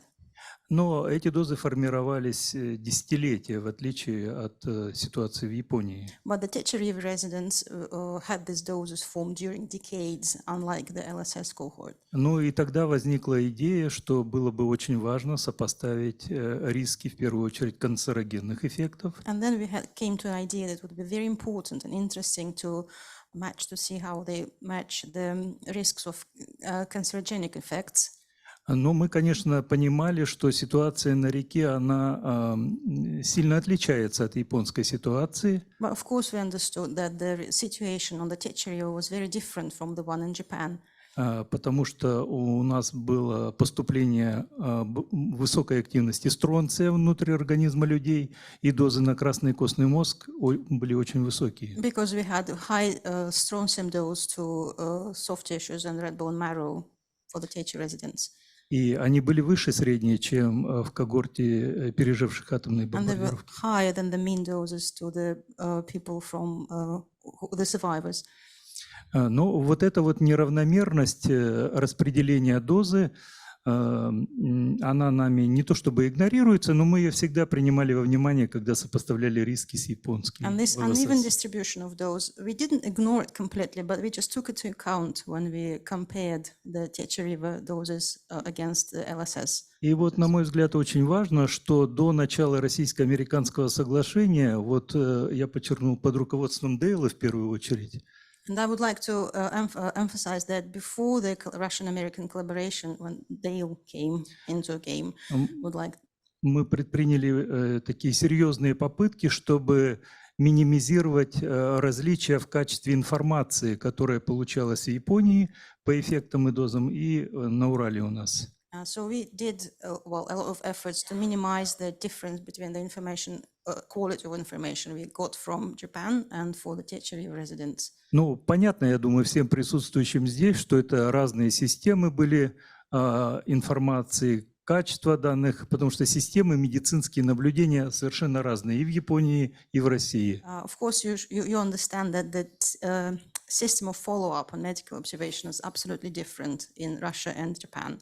Более того, в России в то время, когда мы начинали исследования, не было национальных регистров раковых и вообще регистров смерти. Moreover, in Russia back then, we didn't have any national cancer registers or any death causes registers.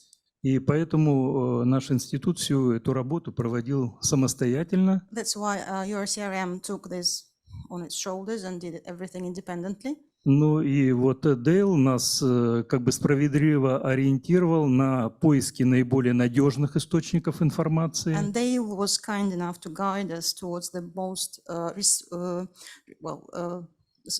the best sources of information. Верификацию случаев заболеваний и смерти.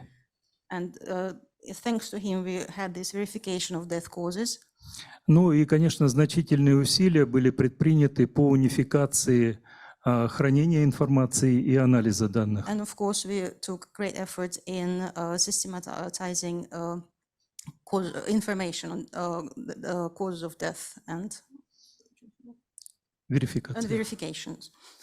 Ну, я думаю, что мы достигли вот максимально того, что мы могли сделать. I think we reached the maximum we could. Дело в том, что в России была государственная система регистрации первичных случаев заболеваний раком. In Russia, back then we had this federal program for primary causes of cancers back then. Да, и мы использовали как раз в основу информации о случаях заболеваний как раз вот эту государственную программу. So we used this federal program as a base for our storage and for our archive and all systems. Ну и в последующем, как вы слышали из докладов, мы предпринимали попытки расширения территории наблюдения. And subsequently, as you heard from the reports, we enlarged and extended the catchment areas.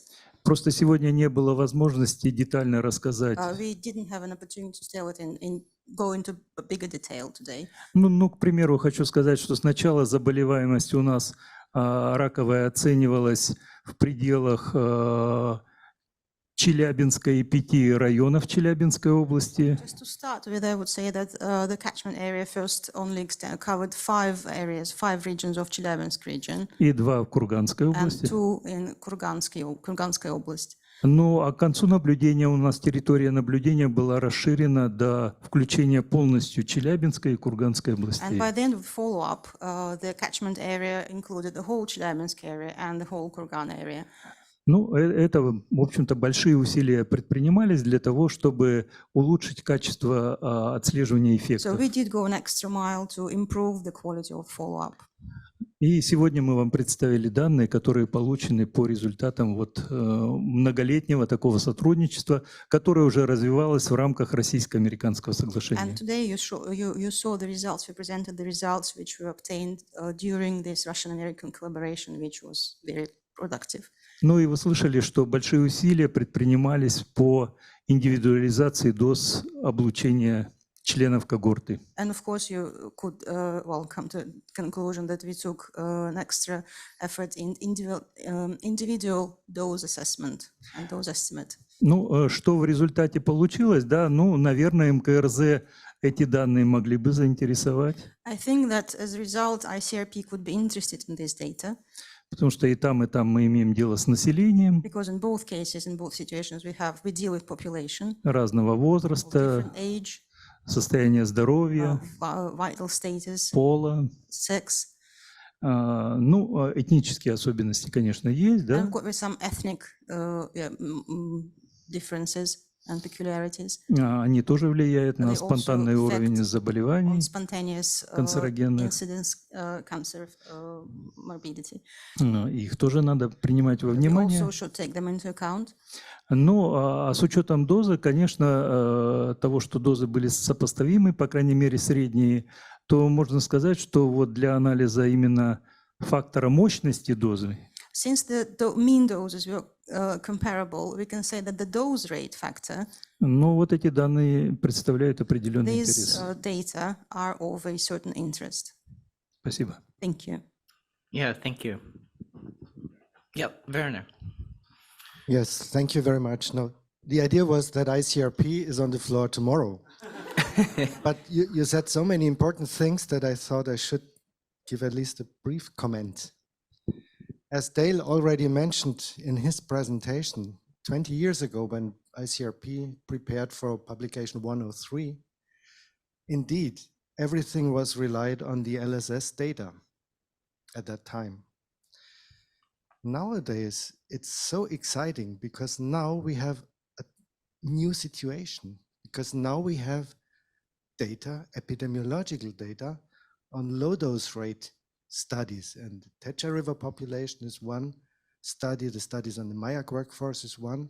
There are others, nuclear workers, in-work study, the 1 million person study in the US, even there are more. So now this is really exciting from the perspective of ICRP, because we can now have a look whether the basic assumption at that time that we have risks also at low dose rate exposures was true or not. And in a way, I would agree with what you said, Bruce. The risks which come out of the new study, of the low dose rate studies, are similar. You didn't say the same, but similar. And I would fully agree. They are similar. Whether this would include a difference in a factor of 2 or so, that's a different story, because we all know that the uncertainties behind the risk estimates coming from each of those studies are still appreciable, I would say. We cannot ignore those. Now that's why, as you probably also know, and I will present this tomorrow, ICRP has a task group 91, which explicitly looks at dose rate and low dose effectiveness factors. And our philosophy is that we look at all the available evidence now, and tomorrow I will give you the recent results of this task group. I have just 8 minutes, so I take the opportunity now to make the introduction already. So this is why it's so exciting at the moment. And I would really emphasize that now we definitely know that, let's say, a dose of 100 milligray has an effect, whether it was given acutely, like in the lifespan study, or protracted over several years or even decades. We know that now. It's a proof. So no one can ignore that. I know people who still try to ignore it, but this is a proof. And as such, the data we saw today cannot be, I mean, they are so valuable for our current work in ICRP. Tomorrow you will hear more about that, but that was just the intro or the appetizer for tomorrow. Thank you. Yeah, thanks, Werner. We heard some, individual presentations of, or individual suggestions of scientific questions of interest that could be addressed in the future, but I was wondering if the panelists could comment on any sort of large scale or global scientific questions or issues that remain unaddressed or unresolved by the program. Not yet. I think that one question has to do with effect modification on plutonium doses, because of this limitation that you basically using the urinalysis, and you can only really start follow-up for dose response estimation or effect modification estimation from the time 2 years after the person is monitored, because of the nature of the monitoring program. You can't answer a lot of questions about age effects, or age at exposure effects and things like that, because you just don't have all the history you can use. So I think that would be a very interesting area to pursue, and we began working on it, but unfortunately haven't completed it. We did. So that would be an area, again, as I said before, I think for radiation protection purposes, it's important that these risk estimates are similar to the acute and chronic, but again, the effects of chronic exposure, just because of the nature of the chronic exposure, are different. And how does a radiation protection system distinguish, or should it distinguish between acute and chronic exposure? Not because of differences in the risk per unit dose, but just in what you expect over time from these two things. So I think that's an important, more general question is still out there. And I will stop. Okay. I think one of the key points from the dosimetry perspective is to complete the job exposure matrix, because that has a capacity to greatly increase the power of the study. I think a lot of progress has been made, but there are still problems about the if you take a sort of test cohort and that you have data for, and then you calculate the doses from the gem, you don't get a perfect match, and there's still something going on that we don't quite understand, but I think we need to sort of sort that out somehow.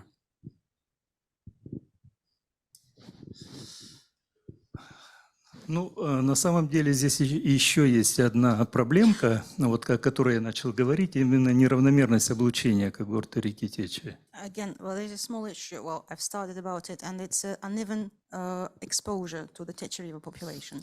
В свое время мы с Альбрехтом Келлером эту проблему обсуждали не раз. Back nowadays, Albrecht Keller and I were discussing this problem. Дело в том, что вот на сессии последней АНСКЭ мы обсуждали проект, связанный с действием радиации на иммунную систему. The last ANSCER session, we were discussing a project related to the radiation effect on immune system. Ну, я считаю, что проект действительно очень важный. And I think it's a very important project. Вот мы сейчас как бы все понимаем, и многие пишут при анализе различных эффектов о роли иммунной системы. We all understand the role of immune system, and there are many papers now about it. Но здесь вот есть несколько проблем таких. Первая проблема состоит в том, что иммунология сейчас очень быстро развивается. The first issue with this topic is that immunology is a very fast developing science. И сейчас очень много информации вот о этой сложной системе, чрезвычайно сложной системе, не только по эффекторному звену, но особенно вот по регуляторной системе. And there is a lot of information now about this complex system, not the effect only, but the regulatory system as well. И, честно говоря, вот что мы сейчас на сегодняшний момент имеем? So what we have at the moment. Мы знаем о развитии вторичных иммунодефицитов после облучения в костно-мозговых дозах при остром облучении. We know about the effects of secondary effects of immune deficiency after the exposure. Но я не знаю ни одного исследования, где бы было проведено аналогичное исследование, как, допустим, по заболеваемости и смертности от рака, эпидемиологическое исследование, где бы анализировался риск вторичных иммунодефицитов при дозах, которые не вызывают острый лучевой синдром. But I'm not aware of any paper, any analysis of like we do for the epidemiological purposes in our project that would analyze the secondary effects of the immunological system. Иммунную систему, да. Достаточно много таких небольших работ, они в основном клинические работы, на маленьких группах выполненные. There are several works like this, but they're medical works and they only cover small groups of patients. Они однократные проводятся исследования, непроспективные исследования. They're only singular researches and they're don't have any future. И очень трудно понять роль иммунной системы в развитии радиационно-индуцированных эффектов на самом It's very деле. difficult to understand the role of immune system in development of radiation-induced К effects. чему я это говорю? What I'm leading to. Когда мы говорим о когорте реки Теча, мы должны понимать, что здесь могут быть явления абскопального эффекта. When we're talking about the Tetra River population, we can keep in mind that there might be some abscopal effects, связанные с развитием иммунодефицитных состояний, related to the development of immunodeficiency situations or status, которые могут предрасполагать действительно к развитию which could make you prone to the development. Не только канцерогенных, но и хронических нераковых заболеваний. But chronic non-cancer diseases. Поэтому вот проблема, конечно, вот о которой я остановился, она очень важная. This is the problem I would like to emphasize. It's very important. Спасибо. Thank you. Yep, thank you. Next, I was wondering if, sorry. This is Roy Shore. I wondered if I could make a comment or two. Yes, please, Roy. One of the issues that has been sort of a puzzle to me, at least, has been that when we do studies such as the Russian studies we're talking about, one has three different measurements that one needs to think about. One is the age at exposure. One is the age at the risk that occurs, and the third is the interval between the exposure and the risk. And we've tended to concentrate on the first two, but we haven't done very much with regard to interval from exposure to risk. And I'm not talking about just this study, but that's generally true in the epidemiologic literature. And I think it's important for us to look at that and see how well or the importance of the length of time since the exposure occurred.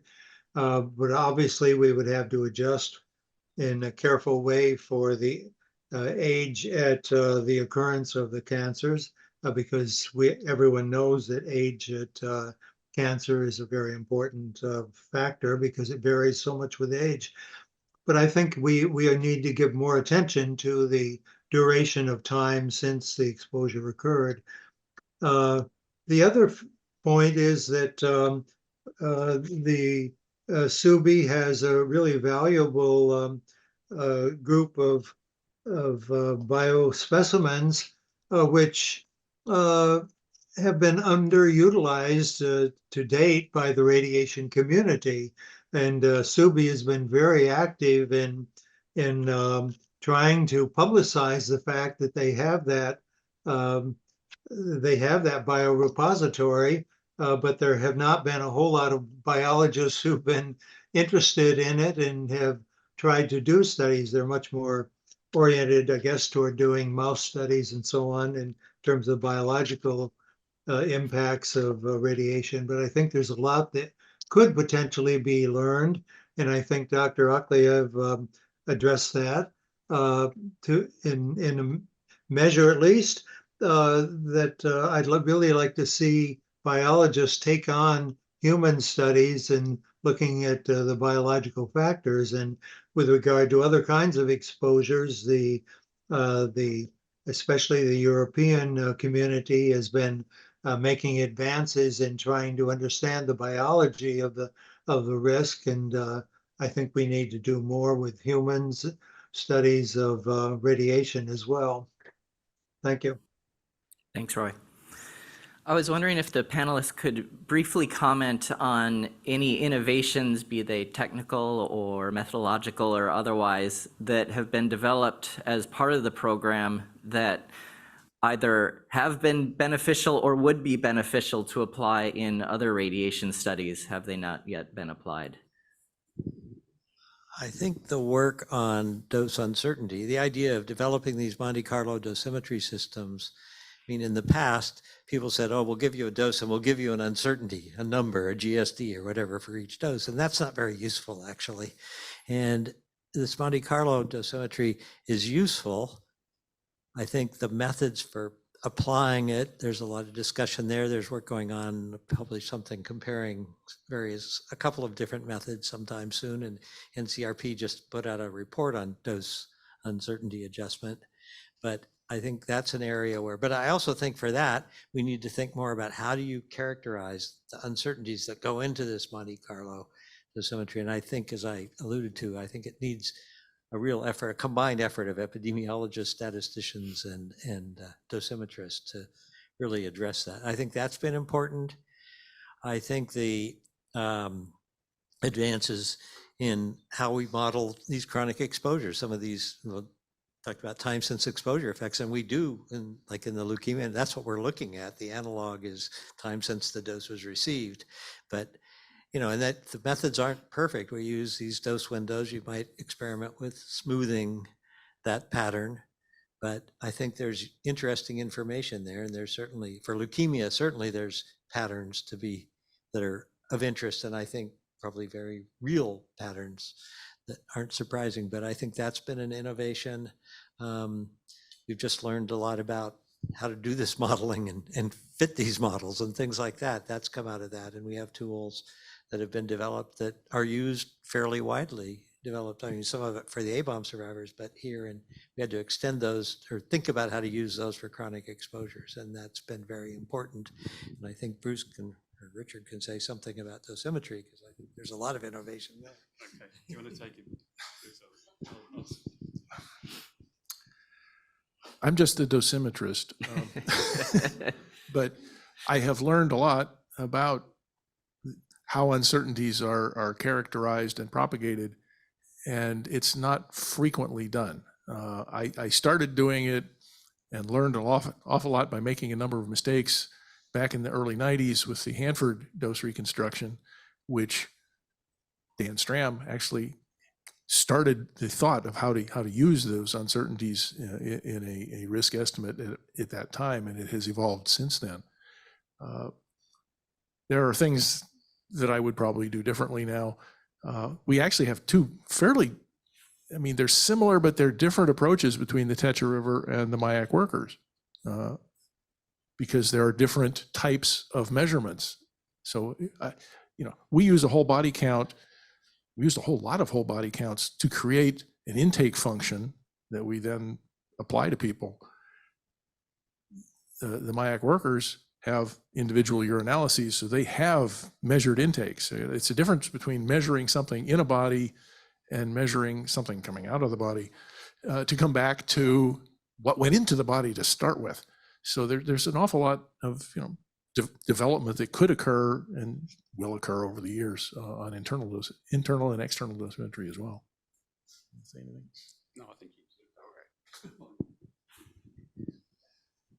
Я с Дейлом согласен. Конечно, главный элемент такой инновационный в нашем исследовании была идея оценка неопределенности радиационного риска рака. I agree with Dale, and the main innovation was the estimate of dose estimate for radiation risk, cancer risk. На основе учета неопределенности доз. Those uncertainties.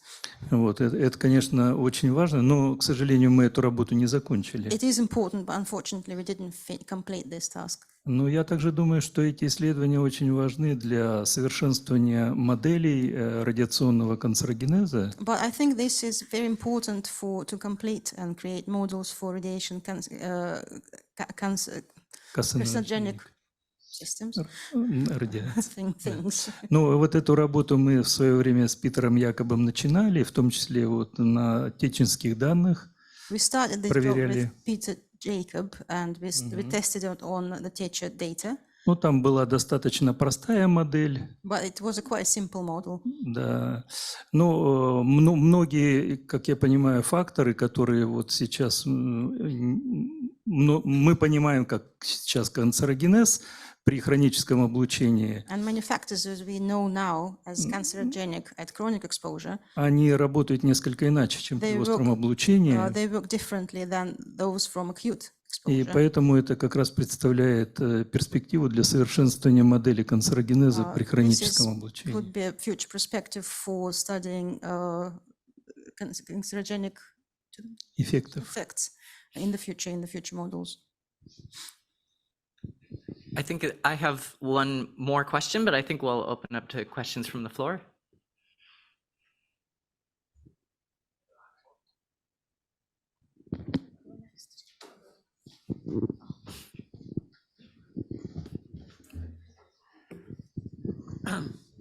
Well, first of all, thank you very much for the vast amount of information shared with us. I was in Chelyabinsk before, but I didn't realize that was so much information, so valuable. I have an ignorant question. I apologize for that.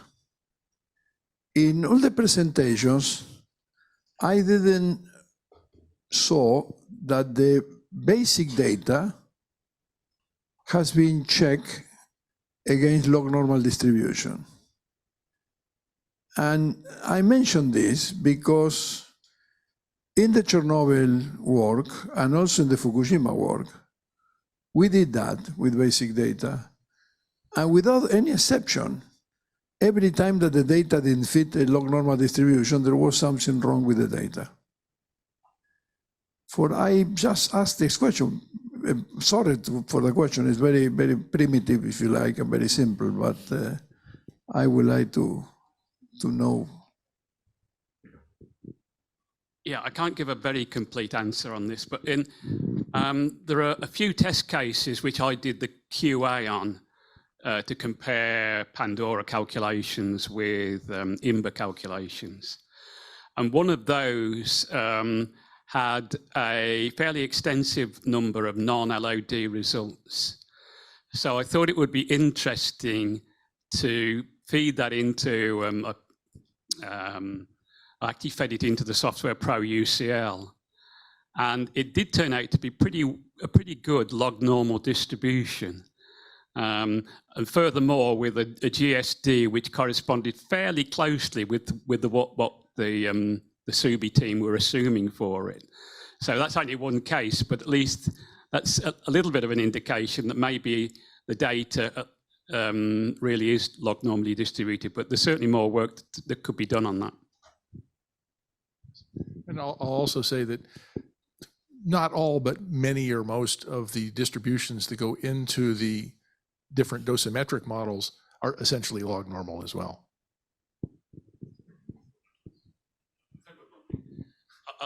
I've also, over the years, obviously looked at Harvard data because that's where I work, and where you have people who've been exposed a long time ago, so the current level of excretion is fairly flat. If you just look at the distribution about that flat level for Harvard data, it looks pretty good, pretty well like a log normal distribution. Say something about that. Microphone.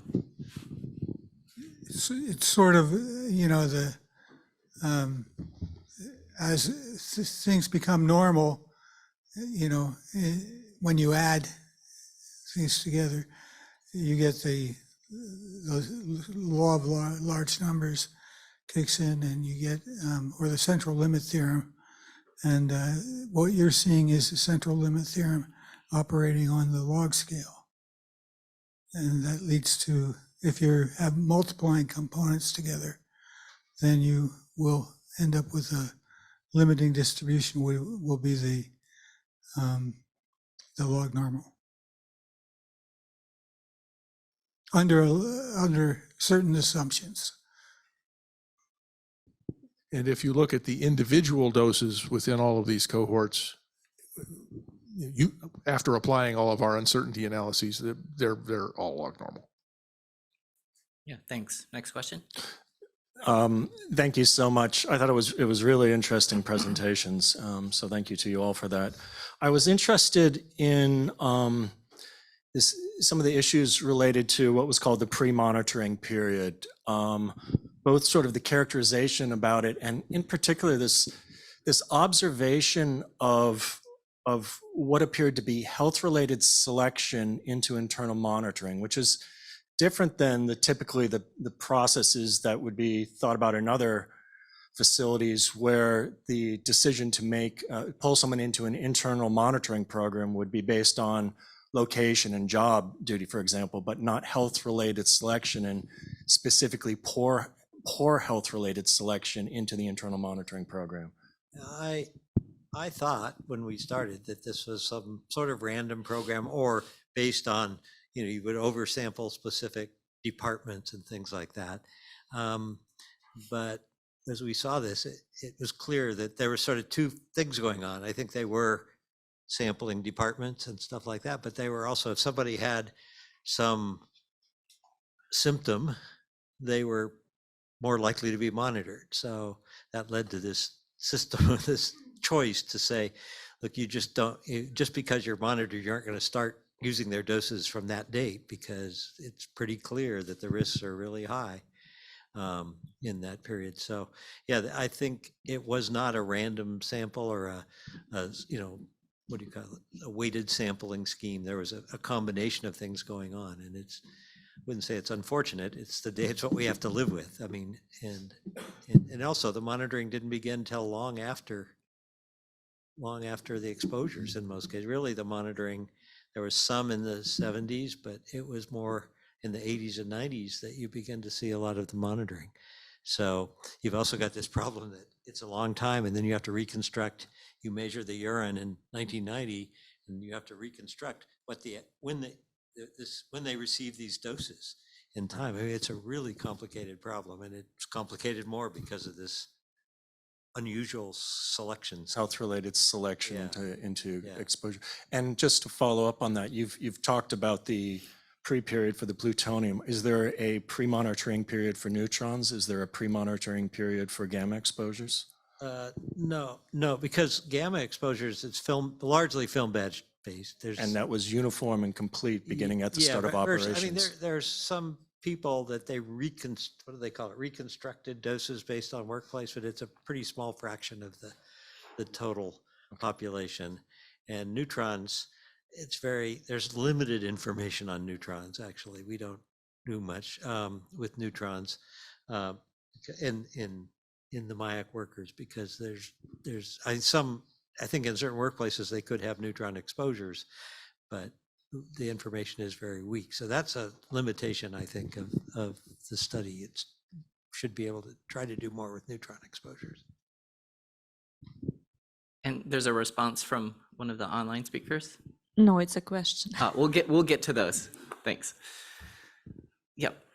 Oh yeah, it's Richard Wakeford. I was just continuing that theme, actually. I was going to talk about this anyway.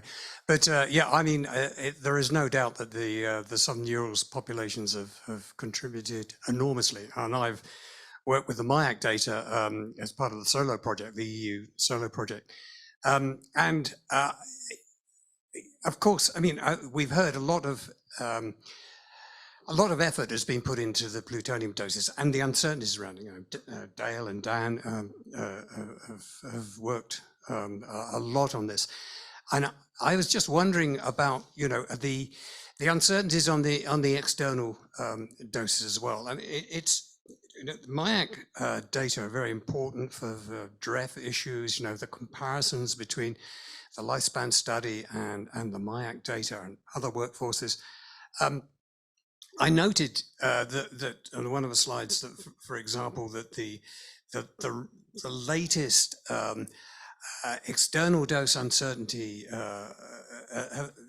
we're not really up to date. I mean, a lot of the work was done, I know, about 20 or odd years ago, but it would be very useful for our deliberations in ICRP and Werner's already talked about the sort of work that's being done to compare the lifespan study with chronic exposures, protracted exposures.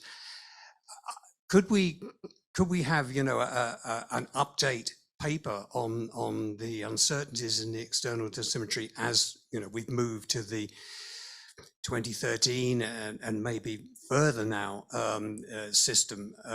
It would be very nice to have that so that you could get a feel about how the uncertainties in the external doses might feed into dose estimates.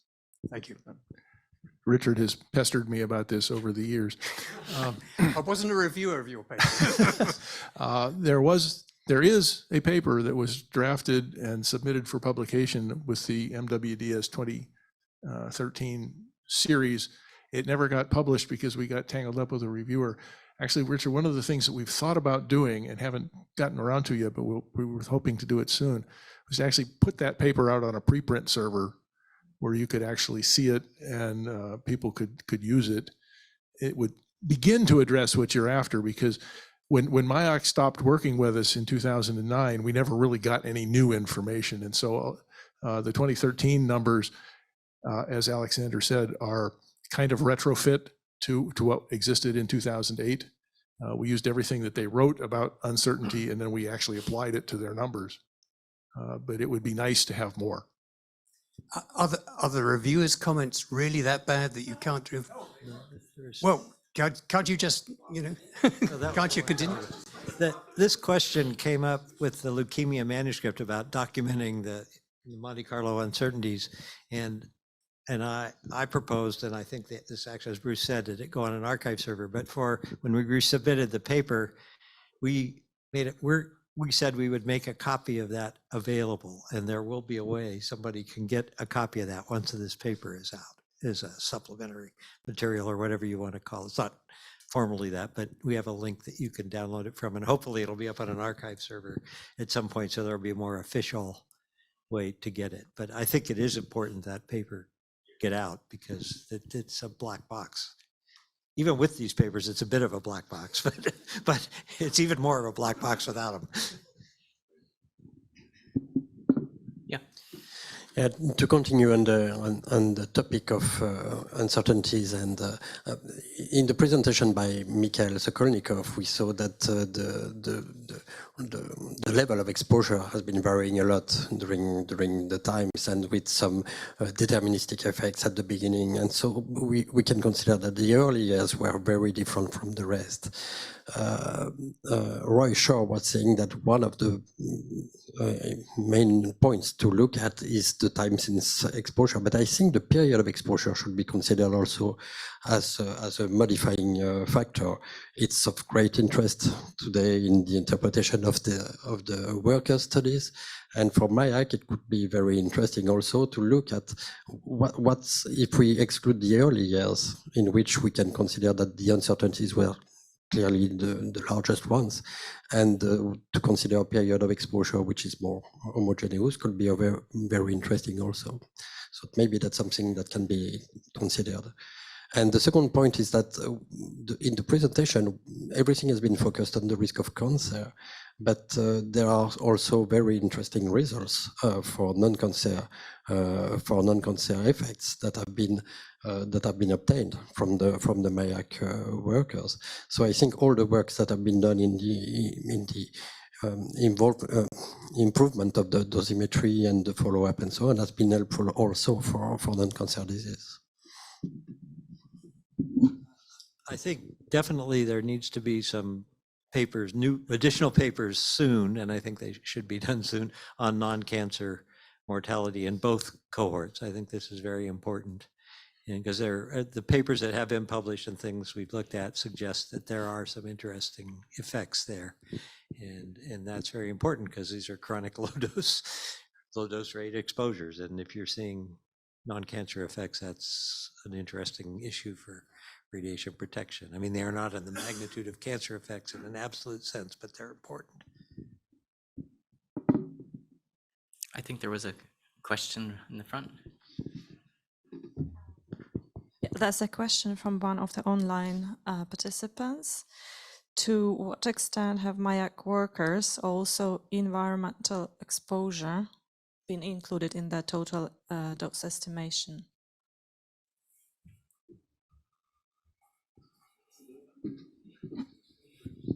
The short answer is no. We did look at the noble gas releases from the reactors and other things, and most of the environmental exposures to the workers would have been small. The only one that's probably significant, again, would be thyroid dose, because the iodine was leaving the plant, going down immediately to the collective farms that supplied milk to the entire city. And so, you know, it's unfortunate that that particular part of the program stopped about 15 years ago. I mean, we made as much use of it as we could for the Tetra River people, but it would be nice to apply it to the residents of Ozyorsk as well. There was a project, I think it was part of the NCI thing. I get them all mixed up because they got run together, but that we looked at people born during periods when the releases were believed to be large releases from Mayak, people born in Ozyorsk in that period, and compared to people who were the same age but moved to Ozyorsk after that period. And there were definitely suggestions that there was an elevated thyroid cancer risk for that. But we needed the thyroid doses, and as of yet, there's no thyroid doses for the general population. And Mikhail Sokolnikov has done some other looking at different areas in the city where, in the closed territory, where there's some little villages that people had their own cows and goats early on. And again, it's suggestions that the rates were much higher there. So there's very interesting data that could provide useful information if we had thyroid doses for I guess the question is because it's difficult to differentiate people working and living in the same area. So yeah, I think thyroid is an area where you could probably learn something. But yes, it is it's just like another analog of that is the prenatal exposures for the people on the Tetra that also had postnatal exposures. That's a very challenging problem. And but there are some people that had prenatal, parents were exposed and then they left and maybe still live in Chelyabinsk, so we know where they are and they have some information. So there's a possibility of having some children who didn't have pre and postnatal exposures. But again, it's a challenging problem because you have all these different exposures going on. So the hour is getting late, but I wanted to take the prerogative of ending with one of my questions. And that's, as we celebrate 30 years of a very successful program, what do you think has made the program so successful?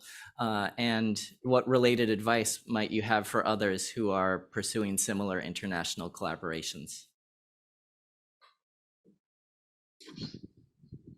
From the point of view of the dosimetrists, it's been the collaboration. I mean, it's mutual respect and working together to understand how things are done. When I first went to Chelyabinsk and started on Project 1.1, my mindset was still on the traditional release, dispersion, biological accumulation, and dose. I got completely turned upside down when I met Marina Dyoktova. And so, you know, I had to change my outlook, and I think that we had some impact on this, on them as well. So it's the working together and understanding what's going on and making the most use of the available information that makes it worthwhile. I agree. I mean, it's the development of these sort of personal relations with these people that have made this so successful. I mean, you know, the respect we have for each other and the understanding that, you know, we're all contributing something very important to this, and that these country differences, political differences don't matter, you know, in this case, and nobody's trying to use it for their own gain. It's a scientific purpose. I think it's amazing that these studies can continue so long, and because it's hard to maintain, and even to maintain funding. And I think it's on the U.S. side, it's very grateful to the NCI for 12 years of funding. I should say, when I started, one of the appealing things, I'd been working with Viktor Ivanov and others in Obninsk, but the people in Marina and others, they said, we don't need money. We just want scientists, scientific things. The situation changed. Don't get me wrong, but you know, that was very refreshing after a situation where everybody was looking for money, and there was a lot of money flowing into Chernobyl. But for me, and also for me, the appeal was it was long-term. You had the long-term follow-up, and these cohorts had been established, and there was something you could work with.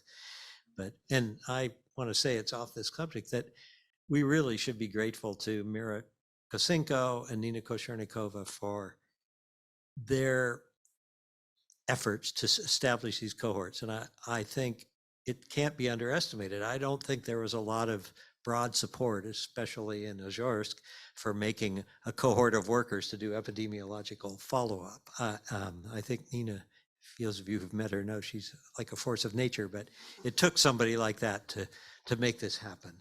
And I think probably with the Techa River, it also was similar, but I think we have to be very grateful for those people that in the 70s and 80s realized that they should do this and make it happen. And that's what I think made it attractive to me. And also in the dosimetry, as Bruce said, I think Marina and her group were amazing at what they had done with very limited resources. And it laid a foundation that we could all build on together. And like I said, it's been a very important part of my life to be engaged with these great scientists.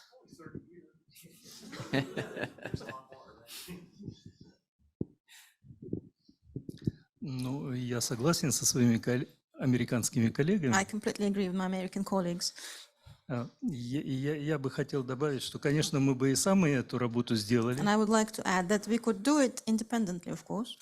Но, конечно, это была бы другая работа. But surely it was a very different work. It would be... Ну, вот я хотел бы подчеркнуть, что участие Дейла в исследованиях в Хиросиме и на Урале, оно было особенно полезно, потому что вот это позволило унифицировать подходы в обеих странах. Ну и зная Дейла, я думаю, многие знают Дейла, он с большой душой и в Японии работал, и на Урале, и на самом деле его вклад был очень существенный. Я бы так сказал, что вот это сотрудничество, оно стало таким мощным катализатором, который позволил нам, конечно же, выполнить эту работу быстрее. И самое главное, что вот, на мой взгляд, сейчас результаты исследования Хиросимы и Нагасаки наши, их действительно можно сопоставлять. Потому что, ну, мы максимум старались сделать того, чтобы они были сопоставимы. Ну и, конечно же, вот мы стали не просто коллегами, а друзьями. И это тоже очень важно. On that note, please join me in thanking our panelists.